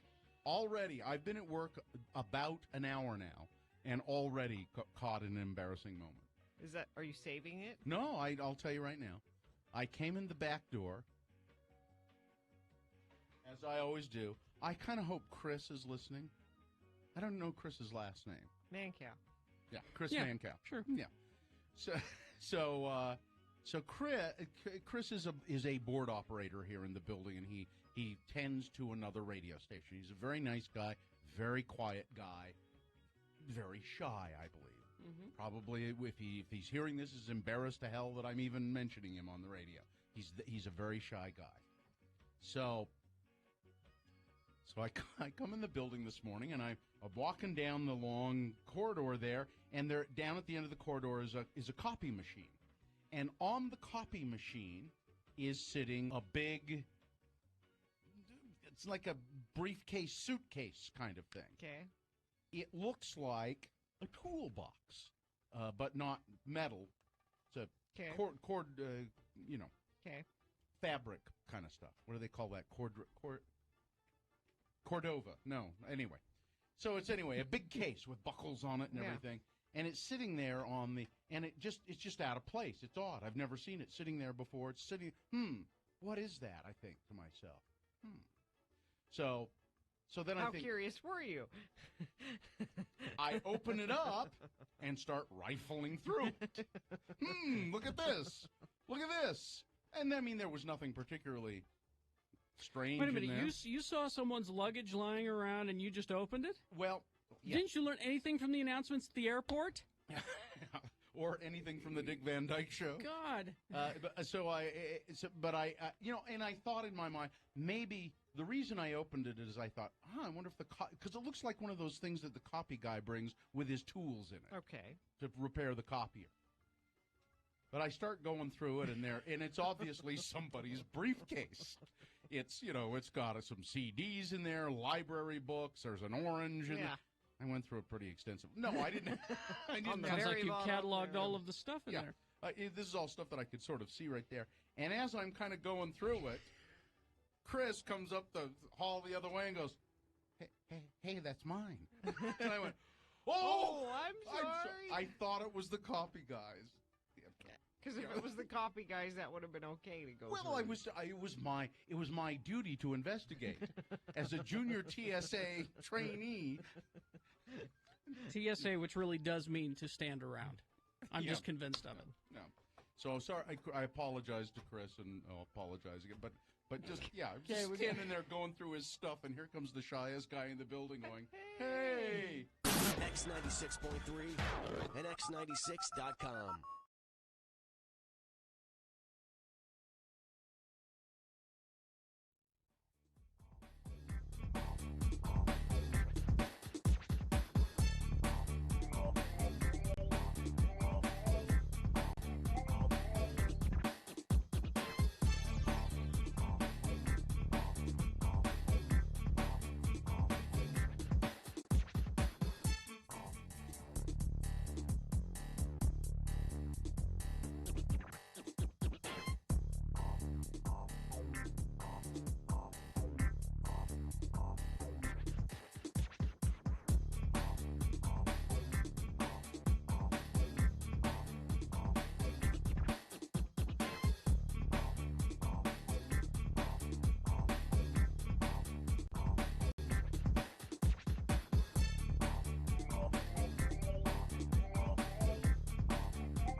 There you go. I like that. It's Nina Dobrev and Jimmy Yang. I like that a lot. It's in a movie, and I can't remember the movie. Sue liked it a lot. She watched it. Let's award round 2 of your boners. Yes, we shall. And round 2 of the boner voting is brought to you in part by a barbecue chicken sandwich. And Robbers Roost Campsite Cordial Rock and Bourbon. Enjoy this rich, warming, spiced whiskey spirit straight from the bottle, or pour it in a tin cup and sip it by a fire on shelves now at select DABC stores. Produced by Water Pocket Distillery. Well, boner candidate number 1, the New York Cops in the lap dance. 5 votes is all that got. Really? Yeah. Number 2, the paramedics that wouldn't go in and help a dying man, and then the man ended up dead because of that. They got a fair number of votes. They got, but not enough to overcome boner candidate number 3. This is so disheartening. Yeah. The University of Utah finally investigating reports of KKK groups in the dorm. All right. Yes, it is the Mediathon. We're raising money for the road home. Is it Single All the Way? Is that the name of the movie? I don't think that's the name of the movie. Huh? It could be. It could be. Is it? Yeah, I don't know. Hold it. Here's Sue's texting it. She's going to tell me what it is. It's called Love Hard. Is the movie.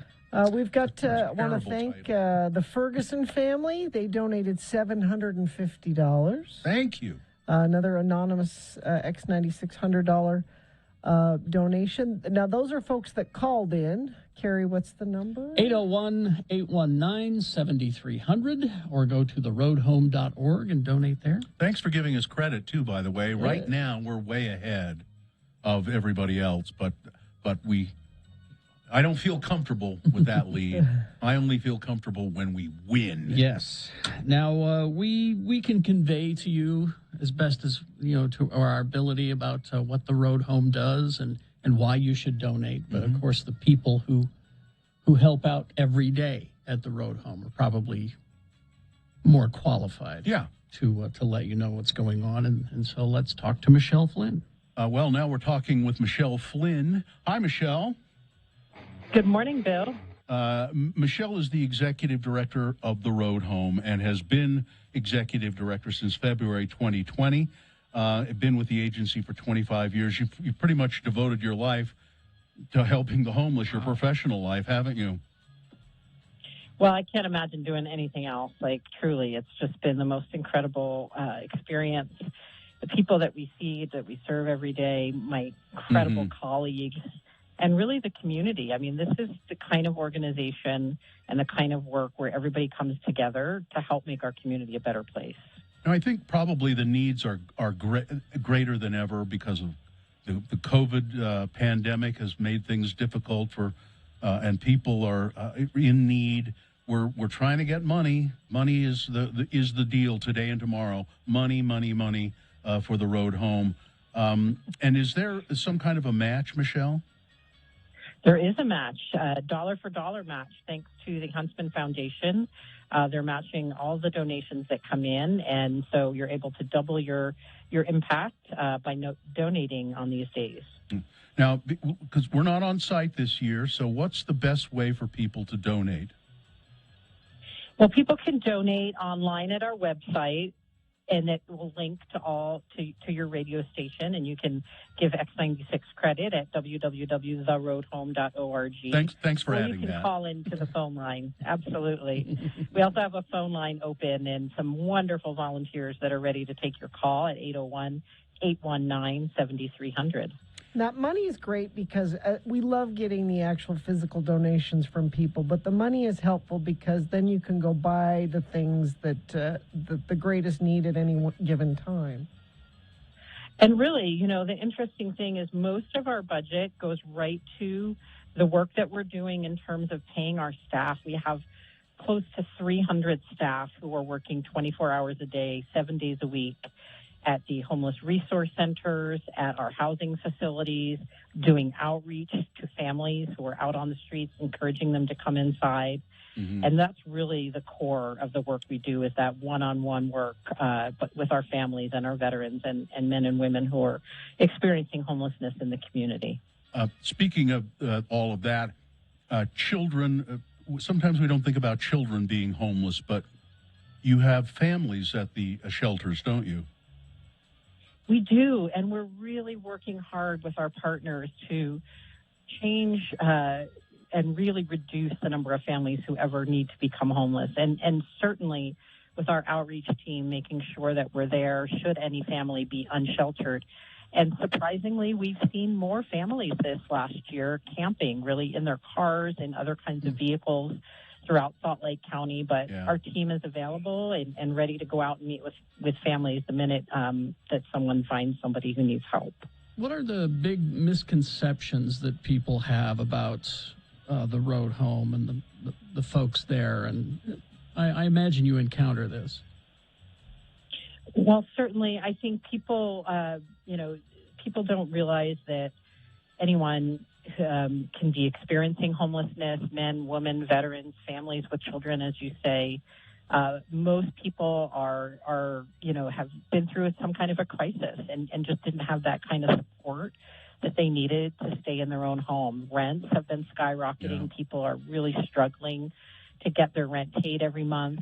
Costs for just daily living have increased over these last few months. And so it's really hard for people that are low income to be able to make all of those things happen when a crisis hits and there's a sudden large expense.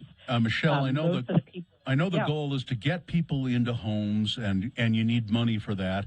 So we're taking donations right now, and people can call right now. They could call 801-819-7300, make a donation. And as Michelle so kindly remembered, put X96, making sure you do it in the name of X96 because we're fiercely competitive. And then you can do that same thing on the website, right? That's right. You can go to theroadhome.org. All right. There, and we, if you want to take things by the various shelters, that's a good thing too. You can find those locations by going to the website, theroadhome.org. Michelle Flynn, Executive Director of the Road Home, thanks so much for talking with us this morning, and let's raise a lot of money. Thank you so much. We appreciate your support. Okay, 8:56 right now. And the phone number, 801-819-7300. Call and make your donation, or go to theroadhome.org. It's just about 9 o'clock, and something dramatic happens at 9 o'clock with your donations. Where is that? About matching. The match is tripled. Here. Yeah. What? Your donation will be tripled by matches from the Huntsman Family Foundation and the Andrus family. So maybe wait a couple minutes before you make your donation. Oh, yeah. Wait a few minutes. Wait for Tuesday Tunes with Todd. Yeah. Oh, we're doing that today. Yeah, I forgot. Oh, okay. Well, we'll get to... No, Todd, if you're listening, I didn't mean that. Carrie and I had planned something else. But we talked about, some Christmas songs. I hadn't planned anything else. But we'll get Tuesday Tunes with Todd going after these. Traffic, Gina, please. Yeah, there's a stalled semi northbound Redwood Road at the ramp to go west on I-80. The left turn lane blocked there. Let's see, we've got a crash eastbound 12th Street, 1750 West in Ogden. It's off to the right shoulder. And let me check our message stream. Don't see anything there, but that's where you send us traffic if you see it. Or you can also text in if you've donated to the Road Home and you want to shout out to somebody or challenge somebody. You can do that at 33986 as well. All right. We will take a break. We will be back Tuesday Tunes with Todd, and more of us pestering you for money for the Road Home. But hang on for just a few more minutes before you do, all right? Because then we get that triple thing going. KXRK Provo.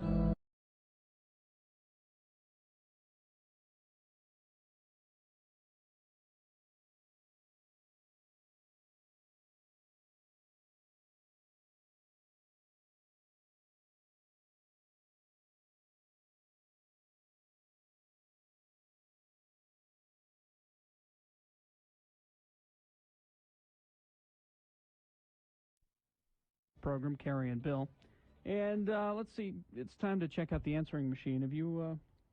Yeah, go ahead and access it. We have an answering machine here at work because, well, we don't like personal calls at home.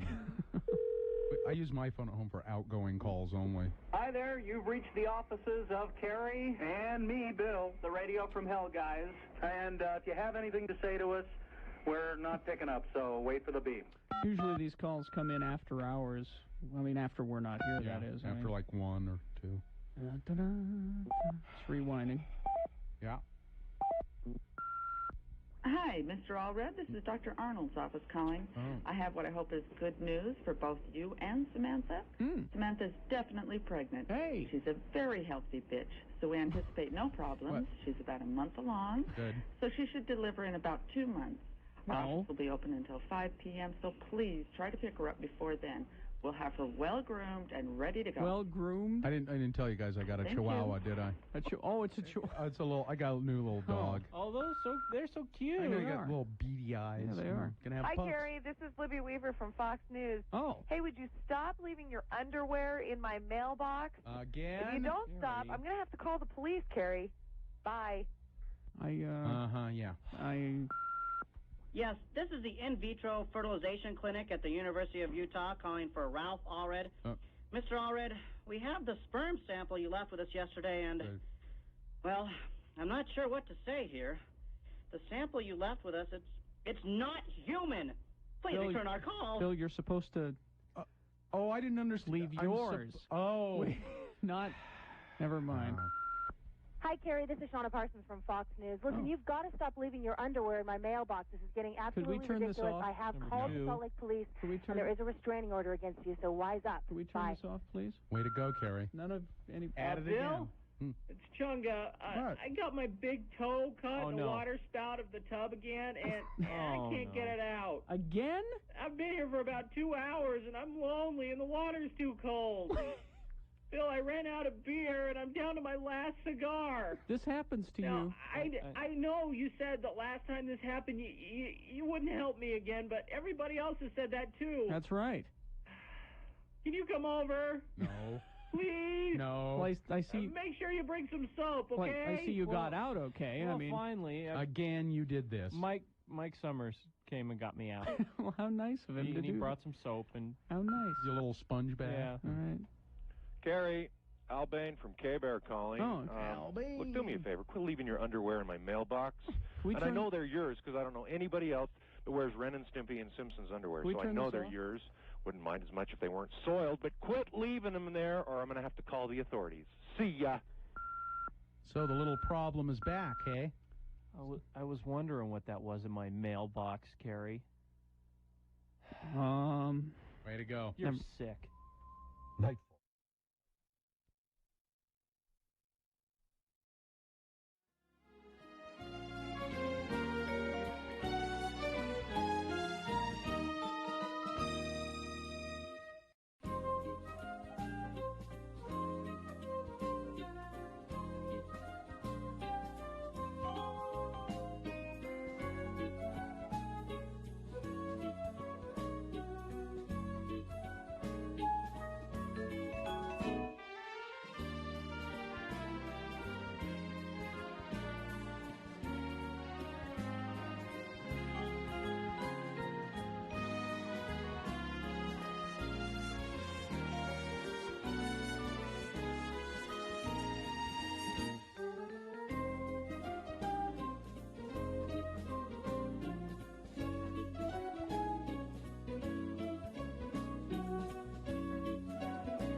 That was annoying.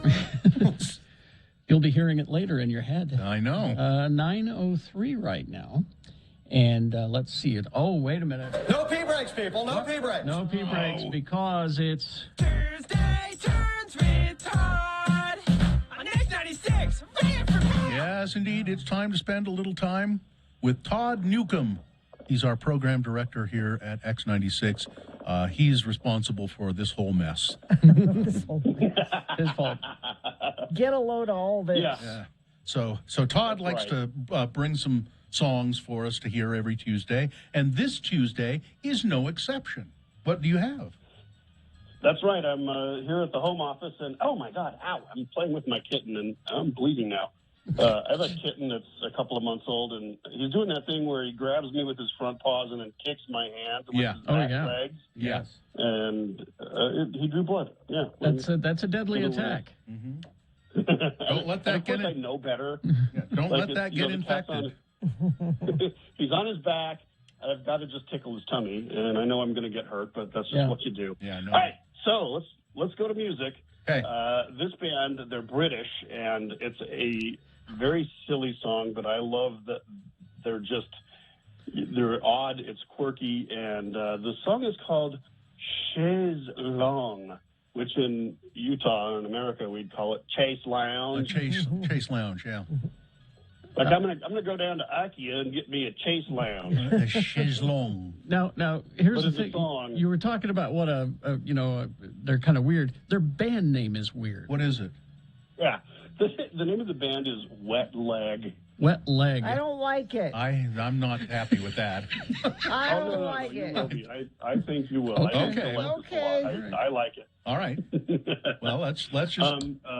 Anything else? Yeah, there's a couple of girls from England that they've been making music, and this is one of their first singles, Chaise Longue from Wet Leg. I'm not sure if I can say chaise longue. Chaise longue. Chaise longue. Chaise longue. Wet Leg is the band. Okay, it's Tuesday Tunes with Todd. He's to blame for this one.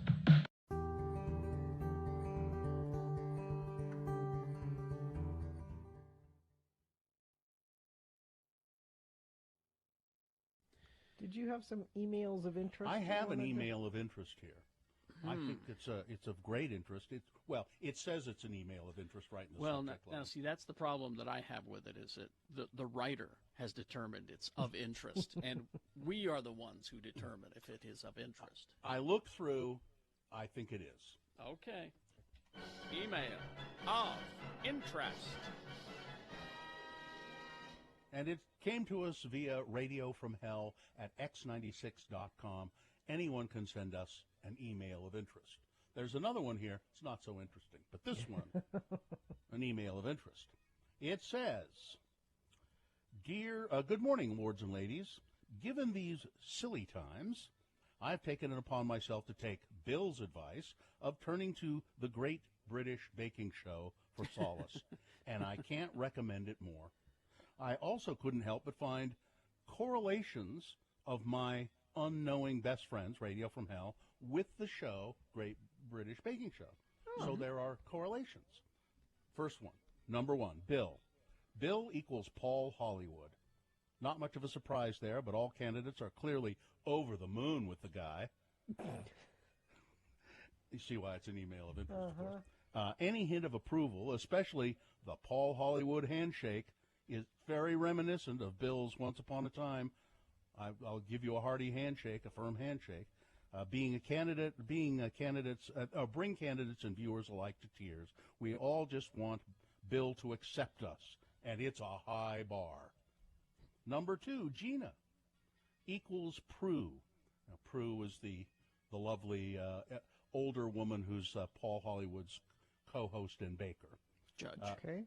Yeah. Prue, obviously, she urges the candidates on, encourages them to reach their highest potential, but will still question certain missteps.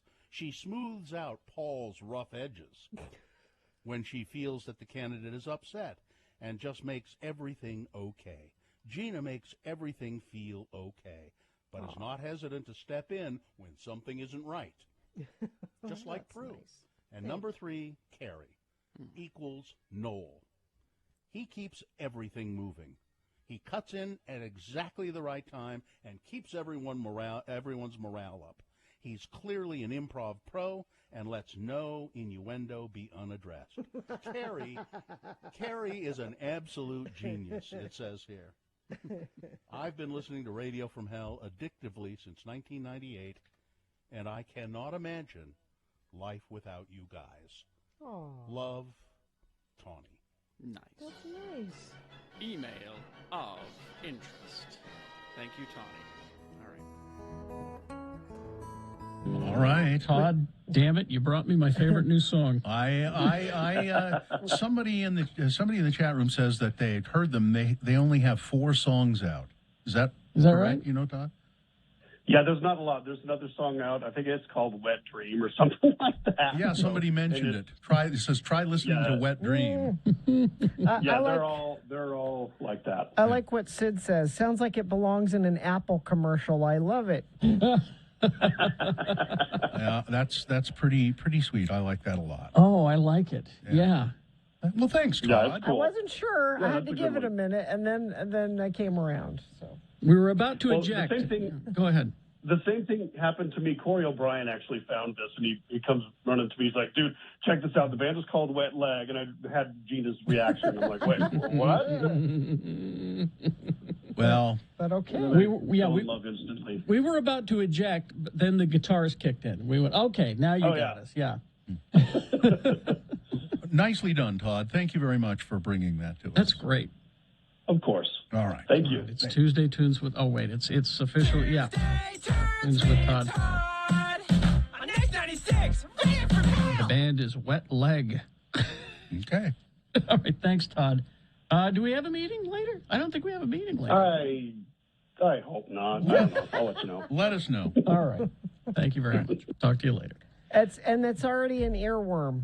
It's already It's in your there, head, isn't it now? And it's not leaving. It's just gonna. I've got to look up a picture of Wet Legs. It's just gonna be there. See what is Wet Leg all about here? I would like to give a shout out. Yes. To Karen Heder, who has a challenge for Larry and the Neighbors. You know who you are, Larry and the Neighbors. Is that a band? It should be. Let's see. We also had, I thought we had another one. Let's see. Donated $100. Thank you all for all you do, Marissa. Well, thanks, Marissa.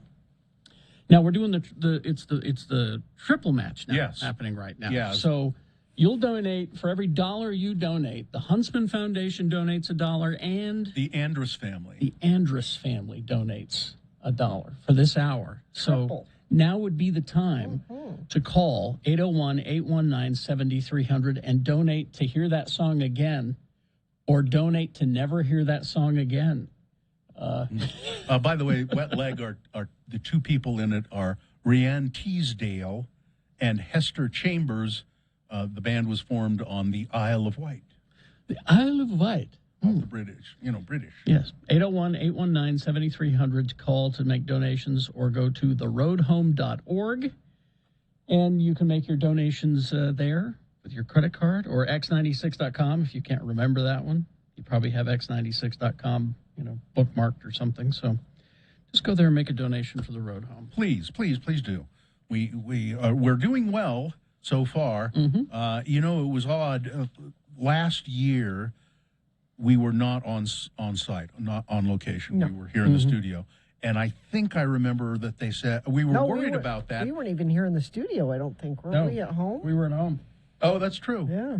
But we were worried about raising money that way. Well, as it turned out, I think we broke records last year. I think. And I hope we could do it again this year. So thanks to everybody who's already donated. And I know those of you who are thinking about it will soon. Mm-hmm.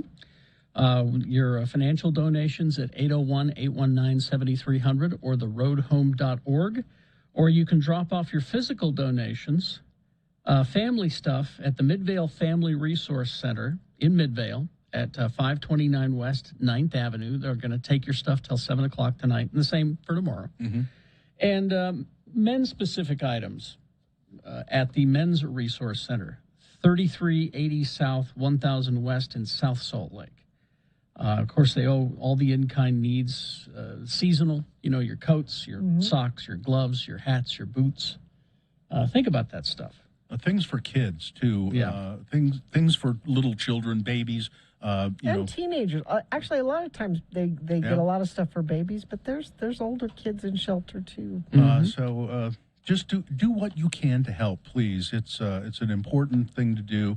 And if you look at the homeless and think about it, it's there but for the grace of God, as they say. Well, it's and we're gonna talk to her coming up, Pamela Atkinson. She's the first one who explained it to me. Says just about everybody is about a paycheck away from living in their car, and that's where the road home comes in and helps. So remember, this hour, your donation will be tripled by matches from the Huntsman Foundation and the Andrus family at 801-819-7300 or go to theroadhome.org, and you can make your donations there. Okay, we're going to take a very short break here and be right back with, I would say, Big Boy News and Opinioendo and Boner Fight coming up. So stand by for all of that.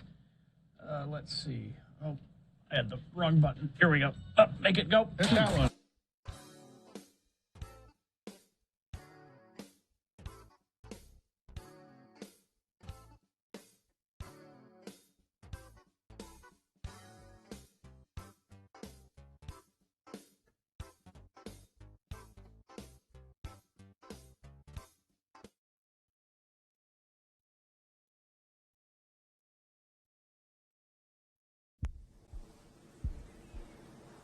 The scents of summer, barbecues, days at the beach, with your buddies, the smell of a man, a cologne that says, I am a man.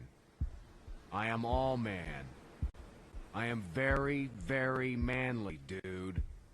Radio from Hell brand beer scented cologne. A little one-on-one b-ball at the playground, or working all day on your car in the hot, hot sun.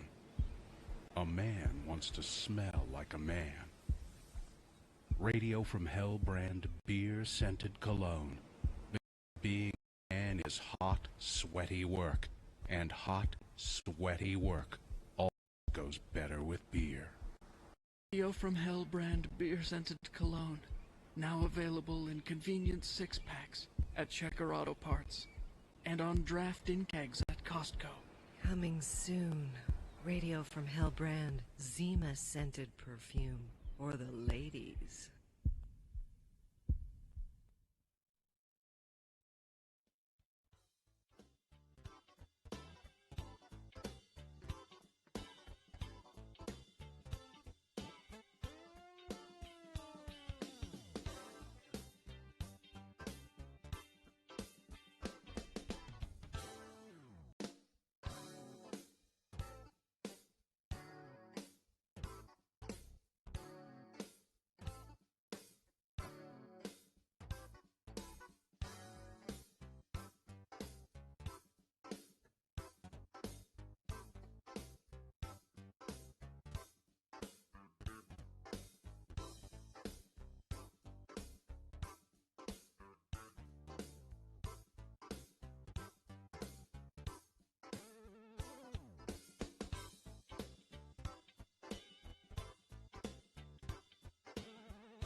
I've developed this. I know we're going to do news and boners here, but I've developed this kind of addiction to Hall's mentholatum, the little lozenges.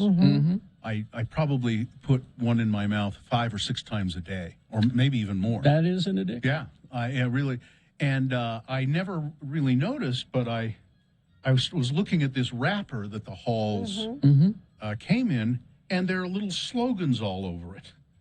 Consume. Don't try harder, do harder. Yeah.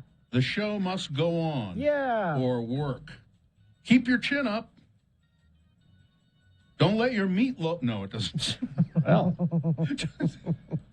Don't let your meat loaf. Take charge and mean it. March Forward.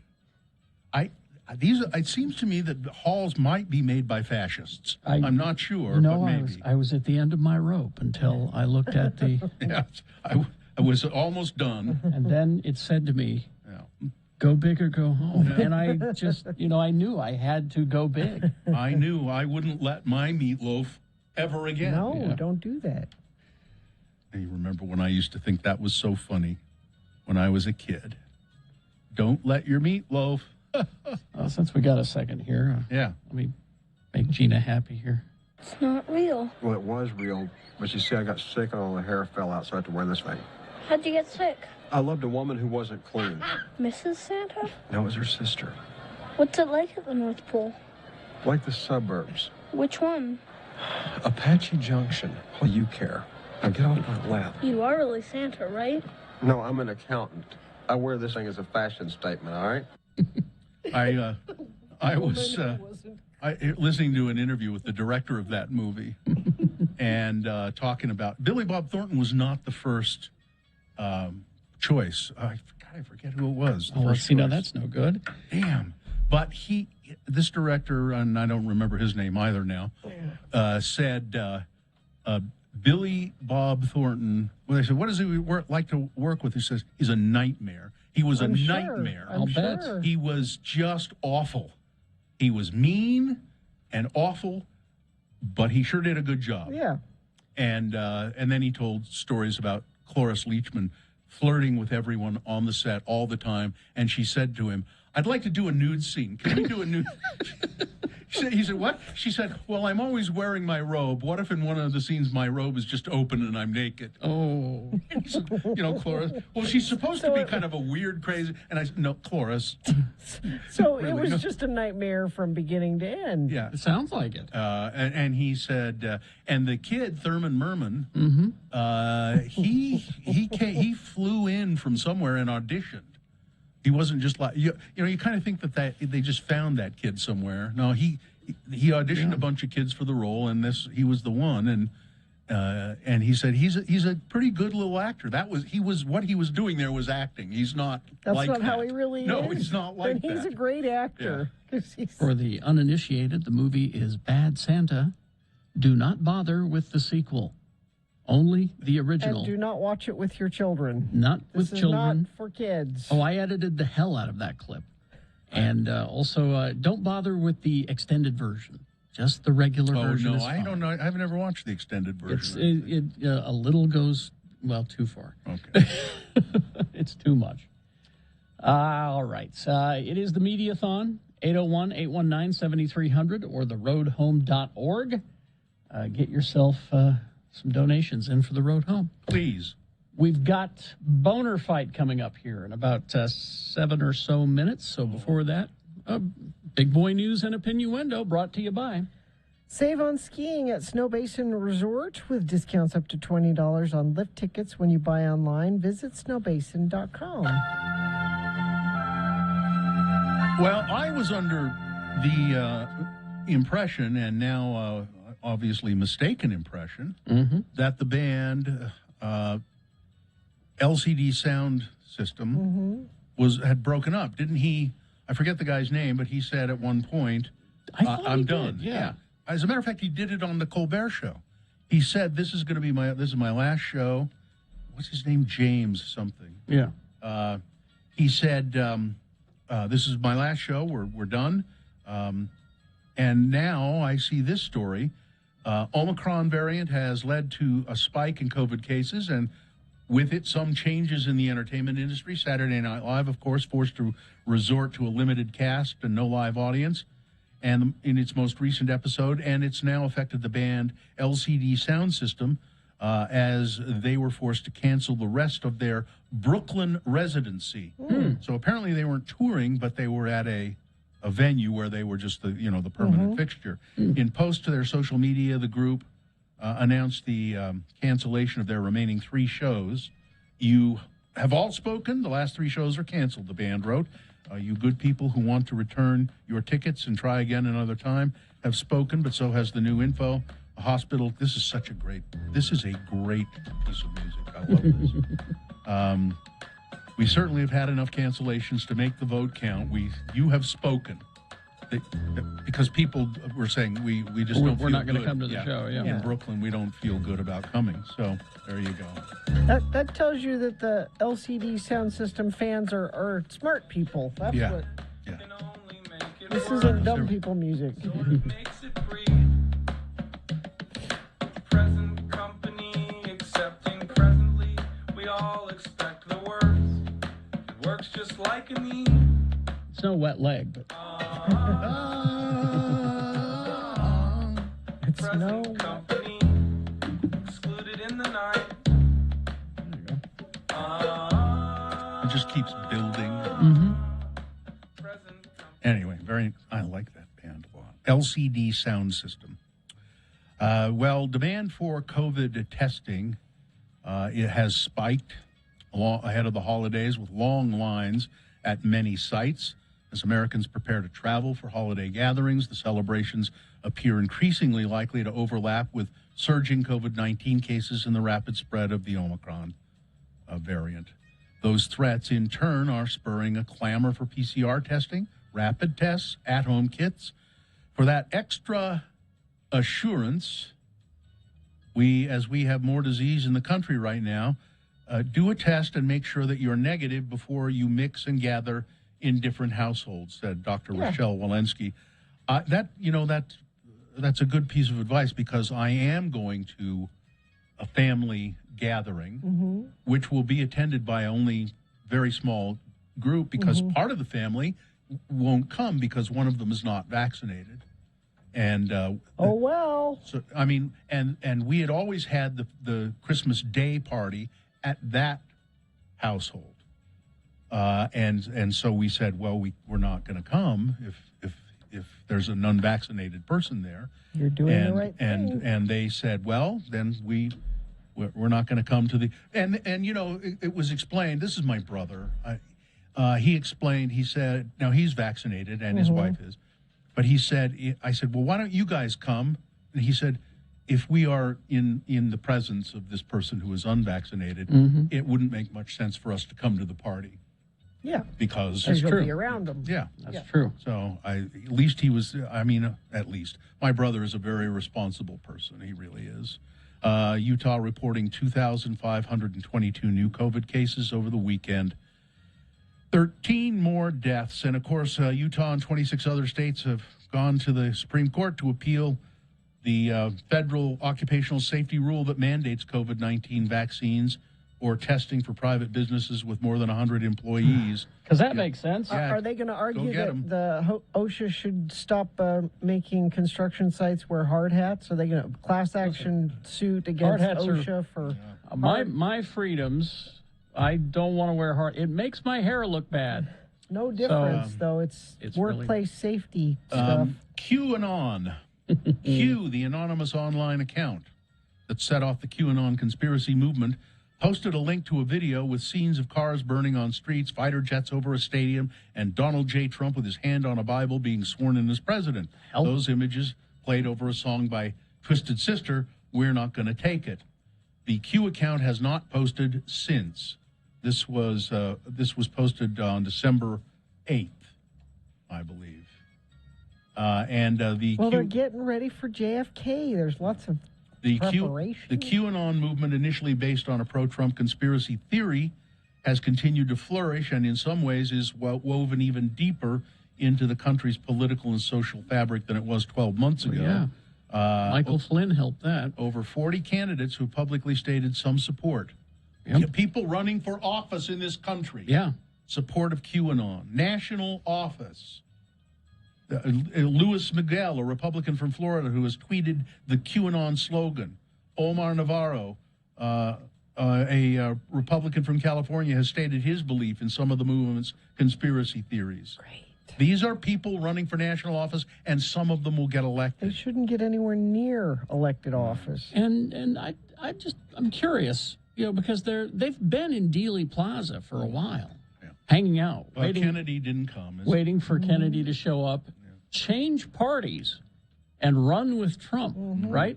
Why would Kennedy's kid go to the place where his dad was killed? Carrie, you've already thought about this more than you should. Stop. Sorry. It's- All right. Abortion restrictions Oh, great. have been multiplying across the United States for years, including just over Mexico's border in Texas. Well, now the Supreme Court is considering a case that would diminish or completely overrule Roe versus Wade. Well, Mexico is thinking maybe we'll help out. Several. I want to get to the meat of this. Some people in Mexico are saying we can provide abortions here if you would like to come to Mexico to get it done. That's a pretty interesting development. The Bidens got a new dog. We talked about that. Cute little puppy that they named Commander. No.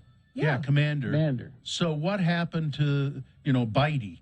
Bitey is now home in Delaware. What was his name? Major, the one they had to take out because he was biting everybody. And to Major's credit, he was only biting people who were on the right, from red states. But so poor Major has to stay at home, and there's Commander, a cute little puppy. There's going to be bad jealousy there. You just bet on it. Well, there always is when the new baby arrives, right? Yeah.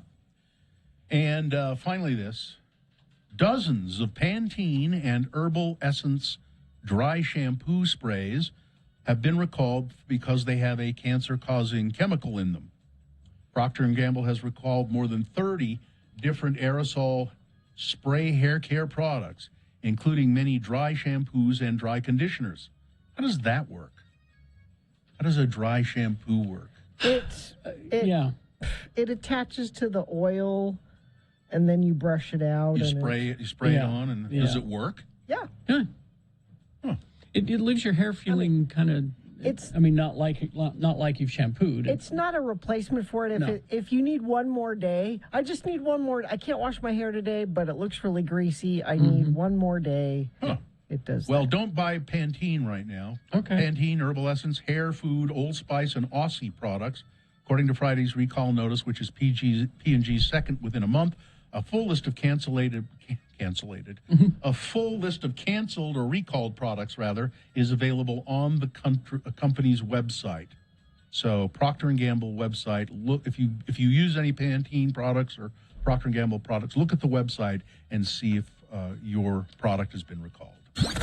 It's Boner Fight with Radio from Hell on X96. Okay, you ready? Mm-hmm. Here we go. The winner from round 1, the 7 o'clock hour, Burgess Owens. Now, there's a real man.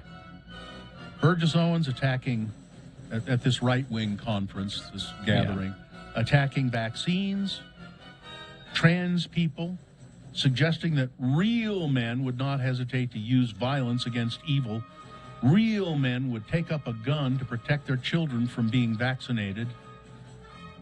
Yeah, that's Burgess Owens, number 1. Going up against Boner candidate number 2, this is so disheartening. University of Utah investigating reports of KKK groups in dorms and feces smeared on a black student's dorm door. The incidents prompted new reviews, finally, after students kept questioning why they hadn't been addressed. That's Boner candidate number 2. Okay. You've got to decide of these two candidates which one should be Boner of the Day for today. 1 or 2. Remember your candidate number, the one that you think should win. Put that single digit in the message of a text, and then text that to 33986. Or you can call Katie in the producer's booth, 877-602-9696. She will take your vote via voice. Or text your vote in. No, we did that. X96.com, the website. Go there. Sorry. And you'll see a box there that says Boner Fight December 21, 2021, and vote there. Or you may not see that box. Refresh your internet browser, and it should appear. All right. You've got just like 3 minutes is all to get your vote in. So let's go. It's Boner of the Day.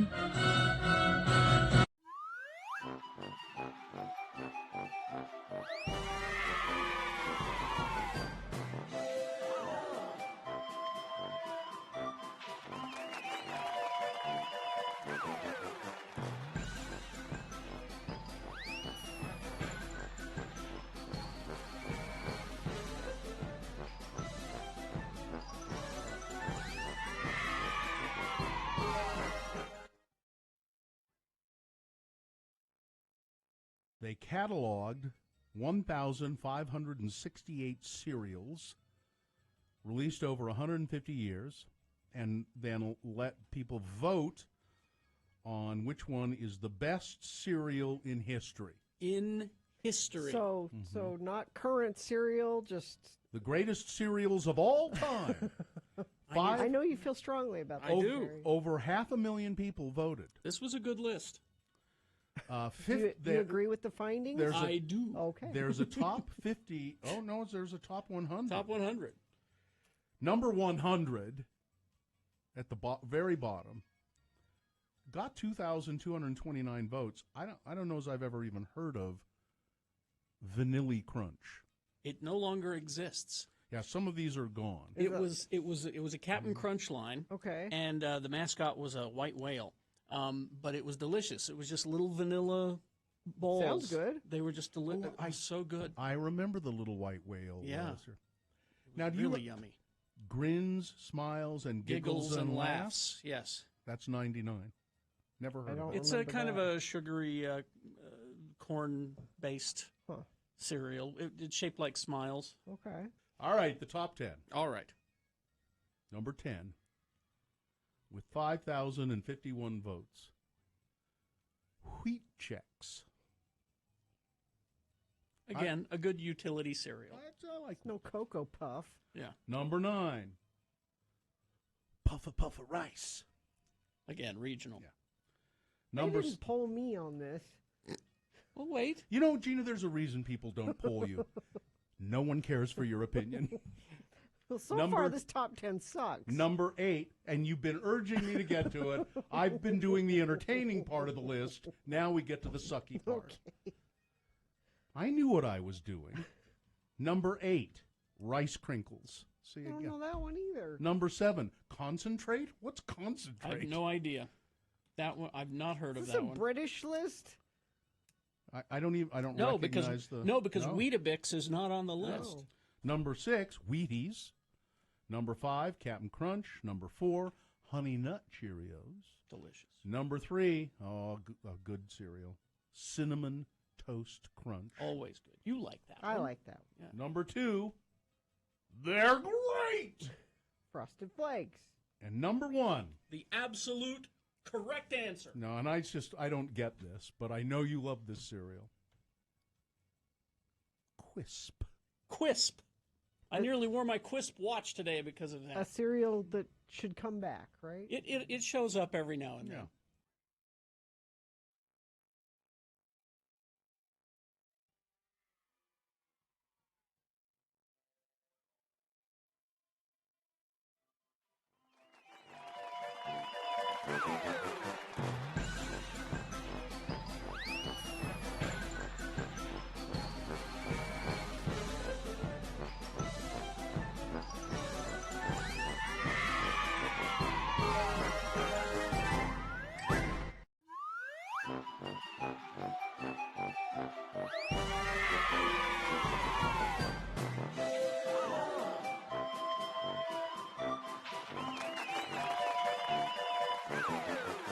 Ford boner of the day. Woo, it's close. It is close. So, boner of the day is brought to you in part by a barbecue chicken sandwich and some coleslaw. And X96 welcomes the Avalanches to the Depot Tuesday, September 27th, 2022. For more information, go to x96.com. It is coleslaw, right? It's not cold slaw. No, it's C-O-L-E. Coleslaw. Why is it coleslaw? I'll look. Let me look. So we had boner candidate number 1, Burgess Owens. Now there's a real man advocating violence. Take a gun, shoot somebody if they try to vaccinate your children. You know, and those transgender people, he just went on and on and on and on and on and on. God, going up against number 2, this is so disheartening. Not rumors, evidence of KKK on the University of Utah campus. And the university did not respond to it quickly. And students then kept saying, "What, are you going to do something about this? Look into it." Finally, the University of Utah is doing that. It was close, as I said, but winning by, 11 votes, I think. Yeah, 11 That votes. close, huh? Boner candidate number 1, Burgess Owens. Now there's a real man. Your boner of the day for today, December 21st, 2021. All right, Pamela, huh? Oh, just coleslaw? Yes. It's Dutch for cabbage salad. Cabbage salad. All right. Oh, okay. That's exactly what it is. All right. Pamela Atkinson is on the phone. Good morning, Ms. Atkinson. How are you? Good morning, sir. I am great. Thank you. Pamela Atkinson, a tireless advocate for, as she says, our homeless friends, is just a marvel. And are you still out there on the streets, Pamela, helping people? Yes, as a matter of fact, on Sunday after church, I did a little mini outreach to make sure our friends had some warm sleeping bags and stuff that I had in my car to give away. You've been doing this for how many years, Pamela? Well, it's well over 20. Yes, it's been a long time, but I still enjoy doing it, and I've been, blessed with reasonably good health, and so I'm able to still participate. Yes. Well, I'm not going to ask how old you are. I just won't do that. Thank you. It's not really relevant, is it? It actually isn't. No, it's not. Pamela Atkinson has, for her good work, one thing that's notable. The 4th Street Clinic is now named after you. Is that right? Yes, it's a very humbling experience to see my name there when I go by. Yes, it is. I think it's wonderful. And the 4th Street Clinic, of course, providing low-cost and free medical care to people who are in bad conditions. Pamela, we're raising money here. We're doing well. We're going to raise a lot of money. Can you talk about, I think it's inspiring when you talk about how to regard homeless people. Some people regard them with disdain, or they say, well, they're just a bunch of drug addicts and drunks, and why should I help? But you have a totally different view of that. I think our homeless friends are human beings, and they're all individual. There's so many different aspects to homelessness, and people who are out on the streets, they're not all drug addicts. There certainly are many of them, and there are people with mental illness, but there are people who have fallen on hard times and just need a hand to get going again. And that's what the Road Home does. The Road Home has helped, thousands of people now over the years with which I've been involved. And it's wonderful to see the caring that is given, that everybody is an individual and unique. They get case management. They get so much help from the Road Home, and those caring, devoted case managers are just incredible people. And you have seen, I'm sure, over the years, many successes, many people going from homelessness to productive lives, haven't you? Oh, absolutely. One of my great pleasures is when I'm out and about and downtown and I hear somebody call out, "Hey, Pamela," and it's one of my former homeless friends who has made it and is working and maybe have a family, and I just love that reconnecting with people who have done so well. Yeah, it's I can only imagine what a warm feeling that is. Pamela, I can't say enough about it. And I've sat with you on many occasions and interviewed you and talked with you, and I just can't say enough about what you do for the community and for the homeless community. And thank you on behalf of, I don't know, on behalf of whom? On behalf of all of them. All of us here. Yeah, I mean, everyone listening. We stand in awe of you. Yes, really, we do. Well, thank you so much. It's people like you who help me keep going and cheer me on and engage others in the work that we're all doing. And I know Pamela well enough to say she was very uncomfortable with what I just said.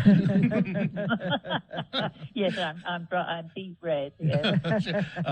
We'll let you go. Please take care. Be safe, and I hope you continue for many, many years to come doing this work, because you are an inspiration. Thanks for being Thank with you. us, You're- Pamela.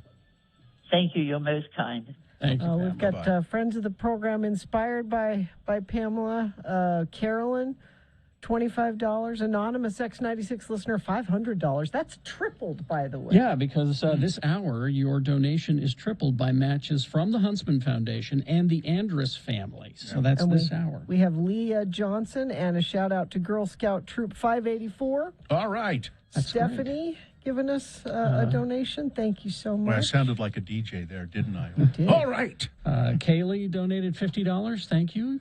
You guys are amazing. Let's see, donated $51.83. And if you times that by 3, this is the reason it has been 10 years since I was an intern at Radio from Hell. It's the What was least, that? least I can do. It's a ShamWow. Oh, Thanks, ShamWow. thank There you. we I go. hope you.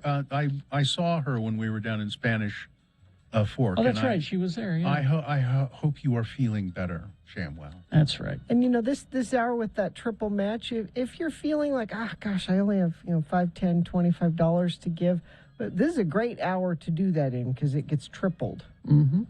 So this is the time. Oh, 801-819-7300 or theroadhome.org or x96.com. Any one of those places you can make your donation. All right, we'll take a break. We will crawl towards the exits after these, and I have facts about Bad Santa. Oh, okay. If you want to listen. Yeah. All right, stand by. The X96 app is...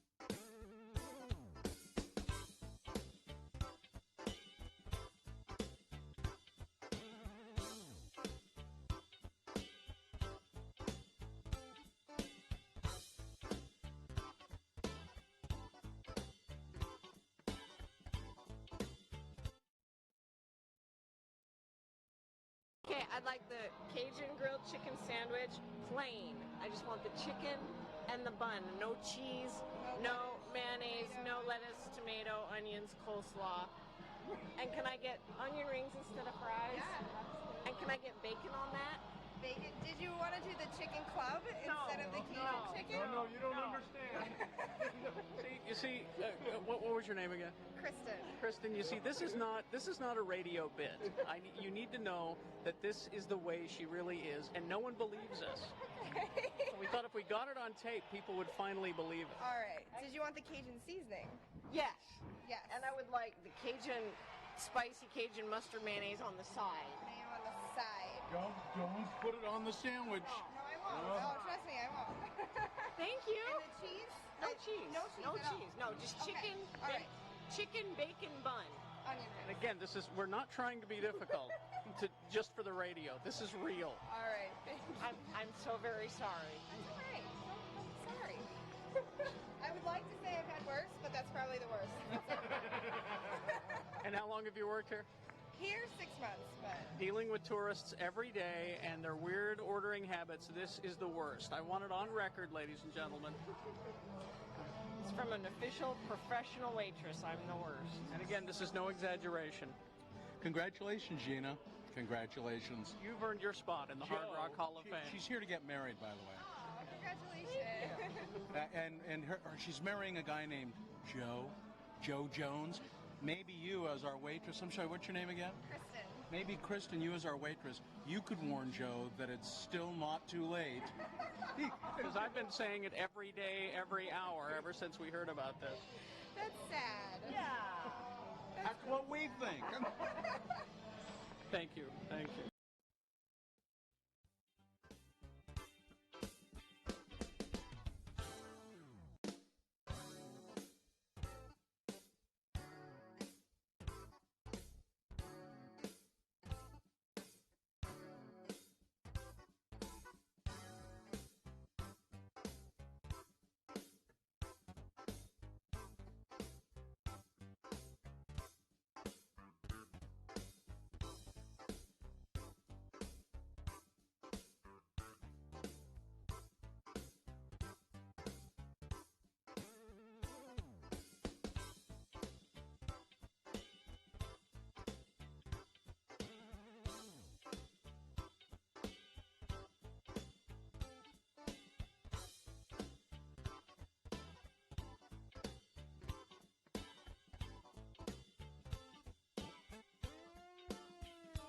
All right.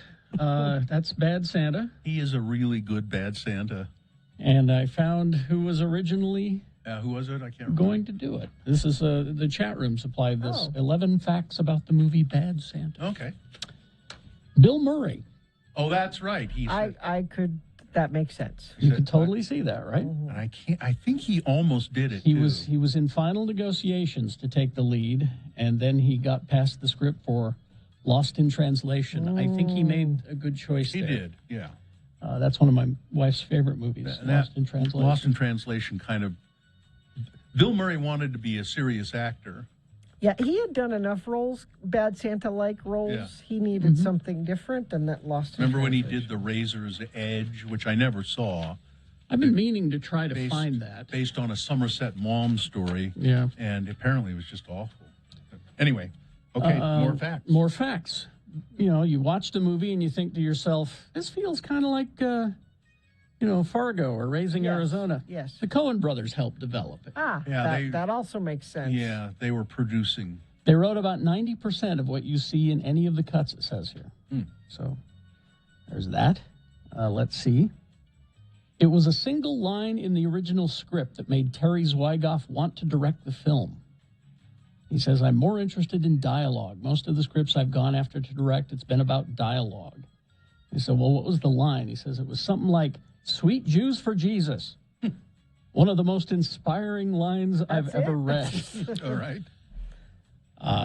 The director is not a fan of the theatrical cut of the movie. This is where he and I disagree. He thinks that you should see the... So what's different in it? It's just more stuff, and it's too much. You know? Like it goes too far? Because To Bad me. Santa goes pretty far. No, I don't mean... I just mean it just... It's just too long. Too long, you know. Billy Bob Thornton went method for the movie. He detailed exactly how he got into his alcoholic character. He says, I've traditionally played really extreme characters, and even in a comedy, if you're going to play a guy like this, you can't be sort of drunk, you know? Oh, so he's really drunk when he's... And I wasn't just sort of drunk. You may have to go completely into it. I love kids. I'm crazy about them, but I had to ignore the fact that and play the part. Yeah. It was John Ritter's final role. Yeah. And Terry Zwigoff said, John Ritter, he said, I had no idea how great he could be. Oh, yeah. And he said he was just, and also one of the nicest guys he'd ever worked with. During her audition, Lauren Graham humped a chair. Let me show you how I'll take care of this scene right here. To play Sue the bartender. All right. Well. Angus T. Jones of 2.5 Men tried out really hard for the part of Thurman Merman. Right. So there was that. Thornton had to defend the film against the Christian right. I remember that. This is we got a few comments, and my reply was always, as far as I know, Santa Claus is not in the Bible. I think you guys are talking about Jesus. In the Czech Republic, the translation of the title is not Bad Santa, it's Santa is a Pervert. That's not a good title. And 11, apparently there's a deleted scene where Sarah Silverman cameos as a Santa teacher. Teaching people how to be Santa. I have another interesting fact about it. Okay. Because I heard the Terry Zwigoff interview. Mm-hmm. Tony Todd, who plays the little guy. The elf. Yeah. He says, he said in the interview I heard, Tony and I are still great friends, and we have lunch or dinner together about once a month. Oh. He said we just became really good friends during that movie. Didn't he die recently, though? I don't think so. Let me look. Check and see. I can swear he died recently. You know what Terry Zwigoff also directed? That great documentary about Robert Crumb. Oh, Art really? Crumb, yeah. Yeah, that's, where he goes, and his brother. In his house, And they go to his brother's house, and he's a hoarder. Yeah. And has all this stuff stacked up everywhere. That really disturbed me. He's like a neat hoarder, you know? It disturbed me, but it didn't surprise me at the same time. And it's fun. I guess he was Zwigoff was friends with Crumb, and that's how he kind of got into it. And Tony Cox. Oh, Tony Cox. No, Tony Todd is a He's a Klingon. No, he's Candyman. He's Candyman. He's also a Klingon. Oh, okay. Yeah, he's Worf's brother. Come on. That's right. That's right. Tony Cox, alive and well and 64 years old. Oh, okay. All right. and having dinner and or lunch. It doesn't say that here, Terry. but I'll take your word for Sure. it. Weighoff. Sure. Anyway, all right. Let's. It's your this hour. It's tripled your donations. Your donations tripled by matches from the Huntsman Foundation and the Andrus family. 801-819-7300, or go to theroadhome.org and click on the donate button. X96.com also has a link. Just remember, the Road Home served over 6,800 people last year, 2,000 children last year, more than 400 families in emergency shelter during the year, 700 children in shelter. They assisted 3,396 people with housing. So that's the goal, is to cure homelessness by getting people homes and getting them into homes. Well, 3,396 people last year got into some form of a home, of housing. Now, I'm looking at the sponsorship list here. We get little notifications when you call in with your donation, and if you designate it for X96 in your name. F and Hunter, they've done a big push here. They rallied? They rallied. Damn it. They must be pushing the fact that there's a triple match this hour, so we need friends of the program to step up and make your $1 turn into $3 this hour, courtesy of the Huntsman Family Foundation and the Andrus family. Mm-hmm. Well, Jeff's trying. He just threw in 50, which is now 150. Thank you. So thank you, Jeff. Jessica? Whoa, $800, Jessica. Wow. Thank you. I can't do the math with eights. I'm bad with eights. So what's three? It's three times that. 2,400. Thank you. 8 times 3 is 24, right? I was never good with eights. 2,400. All right. Let's do the promo and crawl towards the exits. I haven't even found it. I'm sorry. That's okay. I got it. Ready? Yeah. Coming up on Wednesday's Radio from Hell show. We continue on with the second day and final day of the Road Home Marathon, or Mediathon, I should say. But we'll still try our best to help you with things that must go happening at 6:45. Just send your must-goes to radiofromhell@x96.com. We'll use our best effort to help you. Don't miss the final day of the Road Home Mediathon. Please donate and, of course, finish out the year with us on Wednesday's Radio from Hell show on X96. Okay. Bingo. I didn't get a chance to do the celebrity birthdays today. Well, like I said, these two shows are, It's Samuel L. Jackson's birthday. Kiefer Sutherland, Andy Dick, Ray Romano. What? Ray Romano, Jane Kaczmarek, Chris Everts, Jane Fonda's birthday today. Jane is 84. There, I just saved the show. You did? Phew. It was a close one. Nick of time. And we're going to have some time off here. I think it's on Netflix, that Jane Fonda documentary. It's really interesting. Okay. It's called Jane in 5 chapters or something like that. Really interesting. A whole lot of Fonda? Whole lot of Fonda going on. All right. I think we're good, right? Yeah. Fine job as always, Katie. Live long and prosper, bitches. Don't you know who I am? I have a nesting mound. 801-819-7300 or theroadhome.org. Corey is next. A 1 hour nonstop music.